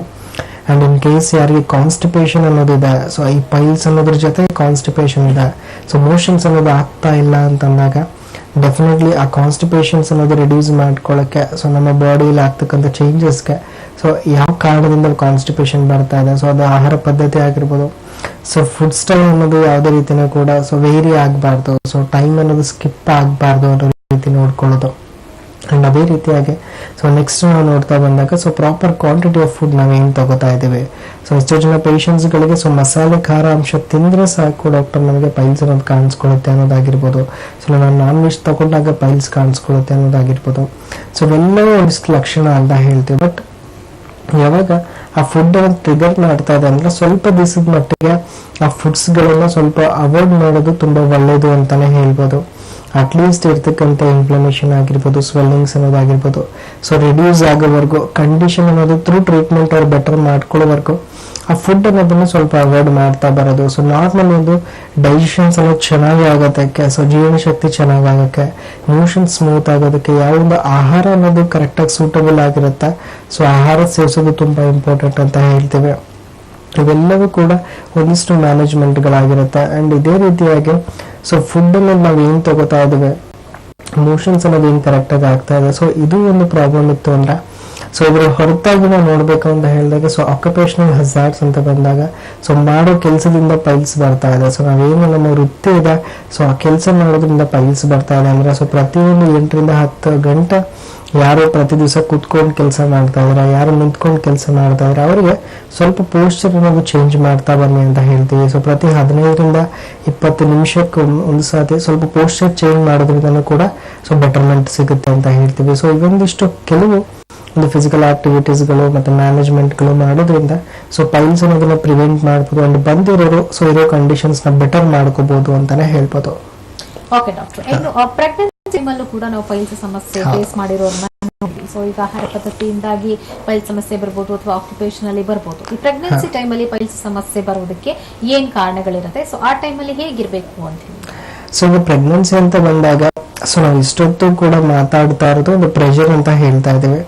ಸೊ ತುಂಬಾನೇ ಪ್ರೆಷರ್ ಅನ್ನೋದು ಕ್ರಿಯೇಟ್ ಆಗ್ತಾ ಇದೆ ಅಂದಾಗ ಸೊ ಆ ಪ್ರೆಷರ್ ಇಂದ ವೇನ್ಸ್ ಸ್ವೆಲ್ಲಿಂಗ್ ಒಳಗಾಗ್ತಾ ಇದೆ ಅಂತ ಹೇಳ್ಬೋದು. ಸೊ ಪ್ರೆಷರ್ ಅಂತ ಬಂದಾಗ ನಾರ್ಮಲಿ ಪ್ರೆಗ್ನೆನ್ಸಿ ಲೇಡಿಗೆ ಸೊ ಜಸ್ಟೇಷನ್ ಟೈಮಲ್ಲಿ ಏನಾಗ್ತಾ ಇರುತ್ತೆ, ಸೊ ಆಲ್ಮೋಸ್ಟ್ ನಮಗೆ ಒಂದು ಕನ್ಸೀವ್ ಆಗೋ ಟೈಮಲ್ಲಿ ಪ್ರೆಷರ್ ಅನ್ನೋದು ಡೆವಲಪ್ ಆಗಿರುತ್ತೆ. ಸೊ ಈ ಪ್ರೆಷರ್ ಇಂದನೂ ಕೂಡ ಪೈಲ್ಸ್ ಅನ್ನೋದು ಕಾಣಿಸ್ಕೊಳ್ತಾ ಇದೆ. ಸೊ ಇದು ತುಂಬಾ ಜನ ಮಹಿಳೆಯರಲ್ಲಿ ನಾವು ನೋಡ್ತಾ ಇದ್ದೀವಿ. ಸೊ ಪ್ರೆಗ್ನೆನ್ಸಿ ಟೈಮಲ್ಲಿ ಕಾನ್ಸ್ಟಿಪೇಷನ್ ಅನ್ನೋದಾಗಿರ್ಬೋದು, ಪೈಲ್ಸ್ ಅನ್ನೋದಾಗಿರ್ಬೋದು ಖಂಡಿತವಾಗ್ಲೂ ಕಾಣಿಸ್ಕೊಳ್ತಾ ಇರುತ್ತೆ. ಸೊ ಈ ಒಂದು ಸಂದರ್ಭದಲ್ಲಿ ಸೊ ಡಯಟ್ ಅಂತ ಮಾಡಬೇಕು ಅಂತ ಬಂದಾಗ ಏನಾಗುತ್ತೆ, ನಾರ್ಮಲಿ ಒಂದು ಲೇಡೀಸ್ಗೆ ಸಪ್ಲಿಮೆಂಟೇಷನ್ ಆಗಿರ್ಬೋದು, ಸೊ ಆಹಾರ ಅನ್ನೋದು ಸ್ವಲ್ಪ ಜಾಸ್ತಿ ತಗೊಳ್ಳೋದಾಗಿರ್ಬೋದು ಇದ್ದೇ ಇರುತ್ತೆ ಅಂತ ಹೇಳ್ತೇವೆ. ಸೊ ಯಾವಾಗ ಈ ಕಡೆ ನಾವು ಡಯಟ್ ಮಾಡಕ್ ಆಗೋದಿಲ್ಲ ಅಂಡ್ ಕಂಡೀಷನ್ ಕೂಡ ಡೆವಲಪ್ ಆಗ್ತಾ ಇದೆ ಅಂದಾಗ ಅಂಡ್ ಪ್ರೆಗ್ನೆಂಟ್ ಲೇಡೀಸ್ ಗಳಿಗೆ ಟ್ರೀಟ್ಮೆಂಟ್ ಅನ್ನೋದು ಅವಶ್ಯಕತೆ ಇರುತ್ತೆ ಅಂತಾನೆ ನಾವು ಹೇಳ್ತಾ ಬರ್ಬೋದು. ಸೊ ಟ್ರೀಟ್ಮೆಂಟ್ ಜೊತೆಗೆ ಅವರು ಕರೆಕ್ಟಾಗಿ ಏನು ಆಹಾರ ತಗೋತಾ ಇದ್ದಾರೆ ಸೊ ಅದನ್ನು ಸೇವಿಸ್ತಾ ಬರಬೇಕು. ಆ್ಯಂಡ್ ಆದಷ್ಟು ಅವ್ರಿಗಿರೋ ಸಮಸ್ಯೆ ಟ್ರಿಗರ್ ಆಗದೆ ಇರೋ ಥರ ಯಾವ ಆಹಾರ ಅವ್ರ ಸಮಸ್ಯೆ ಅನ್ನೋದನ್ನು ಟ್ರಿಗರ್ ಮಾಡ್ತಾ ಇದೆ, ಸೊ ಯಾವ ಆಹಾರ ಅನ್ನೋದು ಸೊ ಅವ್ರ ಸಮಸ್ಯೆನ ಜಾಸ್ತಿ ಮಾಡ್ತಾ ಇದೆ, ಆ ಆಹಾರ ಅನ್ನೋದು ಸ್ವಲ್ಪ ಕಂಟ್ರೋಲ್ ಮಾಡೋದಾಗಿರ್ಬೋದು, ಸ್ವಲ್ಪ ಅವಾಯ್ಡ್ ಮಾಡೋದಾಗಿರ್ಬೋದು ಮಾಡ್ತಾ ಬಂದ್ರೆ ಇವೊಂದು ಪ್ರೆಗ್ನೆನ್ಸಿ ಟೈಮಲ್ಲೂ ಕೂಡ ಅದು ಕಾಂಪ್ಲಿಕೇಟ್ ಥರ ನೋಡ್ಕೋಬಹುದು. ಸೊ ಯಾವುದೇ ರೀತಿ ತೊಂದರೆ ಜಾಸ್ತಿ ಆಗದೆ ಇರೋ ಥರ ನೋಡ್ಕೋಬಹುದು. ಅಂಡ್ ಇನ್ ಕೇಸ್ ಅದು ಇವೊಂದು ಡೆಲಿವರಿ ಆದ್ಮೇಲೂ ಕೂಡ ಆ ಪೈಲ್ಸ್ ಅನ್ನೋ ಸಮಸ್ಯೆ ಕಾಣಿಸ್ಕೊಳ್ತಾ ಇದೆ, ಸೊ ಡೆಲಿವರಿ ಆದ್ಮೇಲೂ ಕೂಡ ಆ ಲಕ್ಷಣ ಅನ್ನೋದು ಬೆಳೀತಾ ಇದೆ ಅಂತಂದಾಗ ಸೊ ಅದು ಆ ಕಂಡೀಷನ್ಗೆ ಪ್ರಾಪರ್ ಟ್ರೀಟ್ಮೆಂಟ್ ಜೊತೆ ಡಯಟ್ ಅಂಡ್ ಮ್ಯಾನೇಜ್ಮೆಂಟ್ ಮಾಡ್ತಾ ಬಂದ್ರೆ ಸೊ ಇರೋ ಸಮಸ್ಯೆ ವಾಸಿ ಆಗ್ತಾ ಬರ್ತಾ ಇದೆ. ಸೊ ಪ್ರೆಗ್ನೆನ್ಸಿ ಟೈಮಲ್ಲಿ ಬರೋದು common, it is only due to pressure ಅಂತ ಹೇಳ್ಬೋದು. ಸೊ ಆ ಒಂದು ಟೈಮಲ್ಲಿ ಟ್ರೀಟ್ಮೆಂಟ್ ಡೆಫಿನೆಟ್ಲಿ ನೆಸೆಸರಿ ಇರುತ್ತೆ ಅಂತಾನೆ ಹೇಳ್ಬೋದು. ಓಕೆ ಡಾಕ್ಟರ್, ಈಗ ಪ್ರೆಗ್ನೆನ್ಸಿ ಟೈಮಲ್ಲಿ ಪೈಲ್ಸ್ ಸಮಸ್ಯೆ ಆ ಟೈಮಲ್ಲಿ ಆಪರೇಷನ್ಸ್ ಮಾಡಿಸ್ಕೊಳ್ಬೇಕಾದಂತ ಒಂದು ಹಂತವನ್ನ ತಲುಪಿದೆ ಅಂತ ಅಂದಾಗ ಸೊ ಆಪರೇಷನ್ಸ್ ನೆಸೆಸಿಟಿ ಇರುತ್ತಾ, ಮಗು ಇರುತ್ತೆ ಹೊಟ್ಟೆ ಒಳಗಡೆ, ಸೊ ಏನಾದ್ರು ಕಾಂಪ್ಲಿಕೇಶನ್ಸ್ ಆಗ್ಬೋದಾ, ಹೇಗೆ? ಶೋರ್, ಇವಾಗ ಯಾರೇ ಒಂದು ಪ್ರೆಗ್ನೆಂಟ್ ಲೇಡೀಸ್ ಇರ್ತಾರೆ ಅಂತಂದಾಗ ಜೆಸ್ಟೇಷನ್ ಅಲ್ಲಿ ಸೊ ಪ್ರಾಪರ್ ಒಂದು ಗೈನಕಾಲಜಿಕಲ್ ವಿಸಿಟ್ ಅಲ್ಲಿ ಅವ್ರು ಹೋಗ್ತಾ ಇರ್ತಾರೆ. ಸೊ ಅಂದ್ರೆ ಸೊ ಪ್ರಾಪರ್ ಕೇರ್ ಅನ್ನೋದು ನಡೀತಾ ಇರುತ್ತೆ ಅಂತ ಹೇಳ್ಬೋದು. ಅಂಡ್ ಡೆಫಿನೆಟ್ಲಿ ಸೊ ಇವಾಗ ಒಂದು ಗೈನಕಾಲಜಿಯಲ್ಲಿ ನಾವು ಟ್ರೀಟ್ಮೆಂಟ್ ತಗೋತಾ ಇದ್ದೀವಿ ಅಂದ್ರೆ ಈ ಜೆಸ್ಟೇಷನ್ ಪೀರಿಯಡ್ ಅಲ್ಲಿ ನಾವು ಟ್ರೀಟ್ಮೆಂಟ್ ತಗೋತಾ ಇದೀವಿ ಅಂತ ಹೇಳಿದಾಗ ಸೊ ಟ್ರೀಟ್ಮೆಂಟ್ ಅನ್ನೋದು ಬಂದ್ರೆ ಒಂದು ತೊಂದರೆ ಅನ್ನೋದು ಜಾಸ್ತಿ ಆಗ್ಬಾರ್ದು ಅಂಡ್ ಇರೋ ತೊಂದರೆ ವಾಸಿ ಆಗ್ಬೇಕು ಅನ್ನೋದ್ರಲ್ಲಿ ಇರುತ್ತೆ ಹೊರತು ಸೊ ಯಾವುದೇ ಒಂದು ಪೇಷಂಟ್ಸ್ಗೆ ಆಪರೇಷನ್ ಮಟ್ಟಕ್ಕೆ ಹೋಗ್ಬಾರ್ದು ಸಮಸ್ಯೆ ಅನ್ನೋ ರೀತಿಯಿಂದನೇ ಟ್ರೀಟ್ಮೆಂಟ್ ಹೋಗ್ತಾ ಇರುತ್ತೆ. ಅಂಡ್ ಇವೊಂದು ಆಪರೇಷನ್ ಅನ್ನೋದು ಕೂಡ ಯಾರು ಅಡ್ವೈಸ್ ಮಾಡೋದಿಲ್ಲ ಆಲ್ಮೋಸ್ಟ್, ಬಿಕಾಸ್ ಆ ಸಮಸ್ಯೆ ಅನ್ನೋದು ಬೆಳೆಯಕ್ಕೆ ಬಿಡದೇ ಇರೋ ತರ ಒಂದು ಪ್ರಾಪರ್ ಕೇರ್ ಅನ್ನೋದಾಗಿರ್ಬೋದು, ಟ್ರೀಟ್ಮೆಂಟ್ ಅನ್ನೋದಾಗಿರ್ಬೋದು ನಡೀತಾ ಇರುತ್ತೆ ಅಂತಾನೆ ಹೇಳ್ಬೋದು. ಓಕೆ ಡಾಕ್ಟರ್, ಇವತ್ತಿನ ಕಾರ್ಯಕ್ರಮದಲ್ಲಿ ಭಾಗವಹಿಸಿ ಪೈಲ್ಸ್ ಸಮಸ್ಯೆಗಳ ಬಗ್ಗೆ ಜೊತೆಗೆ ಯಾವ ರೀತಿ ಡಯಟ್ ಮೇಂಟೈನ್ ಮಾಡಬೇಕು, ಜೊತೆಗೆ ಪದ್ಧತಿ ಹೇಗಿರಬೇಕು ಅನ್ನುವಂಥ ಸಂಪೂರ್ಣ ಮಾಹಿತಿಗಳನ್ನ ತಿಳಿಸ್ಕೊಟ್ಟಿದ್ದೀರಾ. Thank you doctor. ನಮಸ್ತೆ. ನೋಡುತ್ತಿಲ್ಲ ವೀಕ್ಷಕರೇ, ಇವತ್ತಿನ ಕಾರ್ಯಕ್ರಮದಲ್ಲಿ ಪೈಲ್ಸ್ ಸಮಸ್ಯೆಗಳ ಬಗ್ಗೆ ಸಂಪೂರ್ಣವಾದ ಮಾಹಿತಿಗಳನ್ನ ಡಾಕ್ಟರ್ ನಮಗೆ ತಿಳಿಸ್ಕೊಟ್ಟಿದ್ದಾರೆ. ಸೊ ಎಲ್ಲರೂ ಕೂಡ ಪೈಲ್ಸ್ ಸಮಸ್ಯೆ ಅನ್ನುವಂಥದ್ದು ಕಾಮನ್ ಆಗಿರುತ್ತೆ. ಸೊ ಕಾನ್ಸ್ಟಿಪೇಷನ್ ಸಮಸ್ಯೆಯಿಂದಾಗಿ ಪೈಲ್ಸ್ ಸಮಸ್ಯೆಗಳು ಬರ್ತಾನೆ ಇರುತ್ತೆ. ಸೊ ಒಂದು ಕಂಪ್ಲೀಟ್ ನಿಮಗೆ ಕ್ಯೂರ್ ಅನ್ನೋದು ಬೇಕು, ಜೊತೆಗೆ ಒಂದು ಒಳ್ಳೆ ಫುಡ್ ಸ್ಟೈಲ್ನ ನಾವು ಅಭ್ಯಾಸ ಮಾಡ್ಕೋಬೇಕು ಅಂತ ಯೋಚನೆ ಮಾಡ್ತಾ ಇದ್ರೆ ಒಂದ್ಸತಿ ನೀವು ನಮ್ಮ ಹೋಮಿಯೋಪತಿ ಬ್ರಾಂಚ್ಗೆ ಹೋಗಿ ವಿಸಿಟ್ ಮಾಡಿ ಹೋಮಿಯೋಪತಿ ಚಿಕಿತ್ಸೆಯನ್ನ ಪಡ್ಕೊಳ್ಳಿ ಅಂತ ತಿಳಿಸ್ತಾ ಇವತ್ತಿನ ಕಾರ್ಯಕ್ರಮವನ್ನು ಮುಗಿಸ್ತಾ ಇದ್ದೀನಿ. ನಮಸ್ಕಾರ.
ನಮ್ಮ ಭಾಷೆ ಒಂದು ಕೇಸರಿಯ ಭಾಷೆ. ವಿಮಲ್ ಬಾಯಲ್ಲಿ ಹೇಳಿ ಕೇಸರಿ.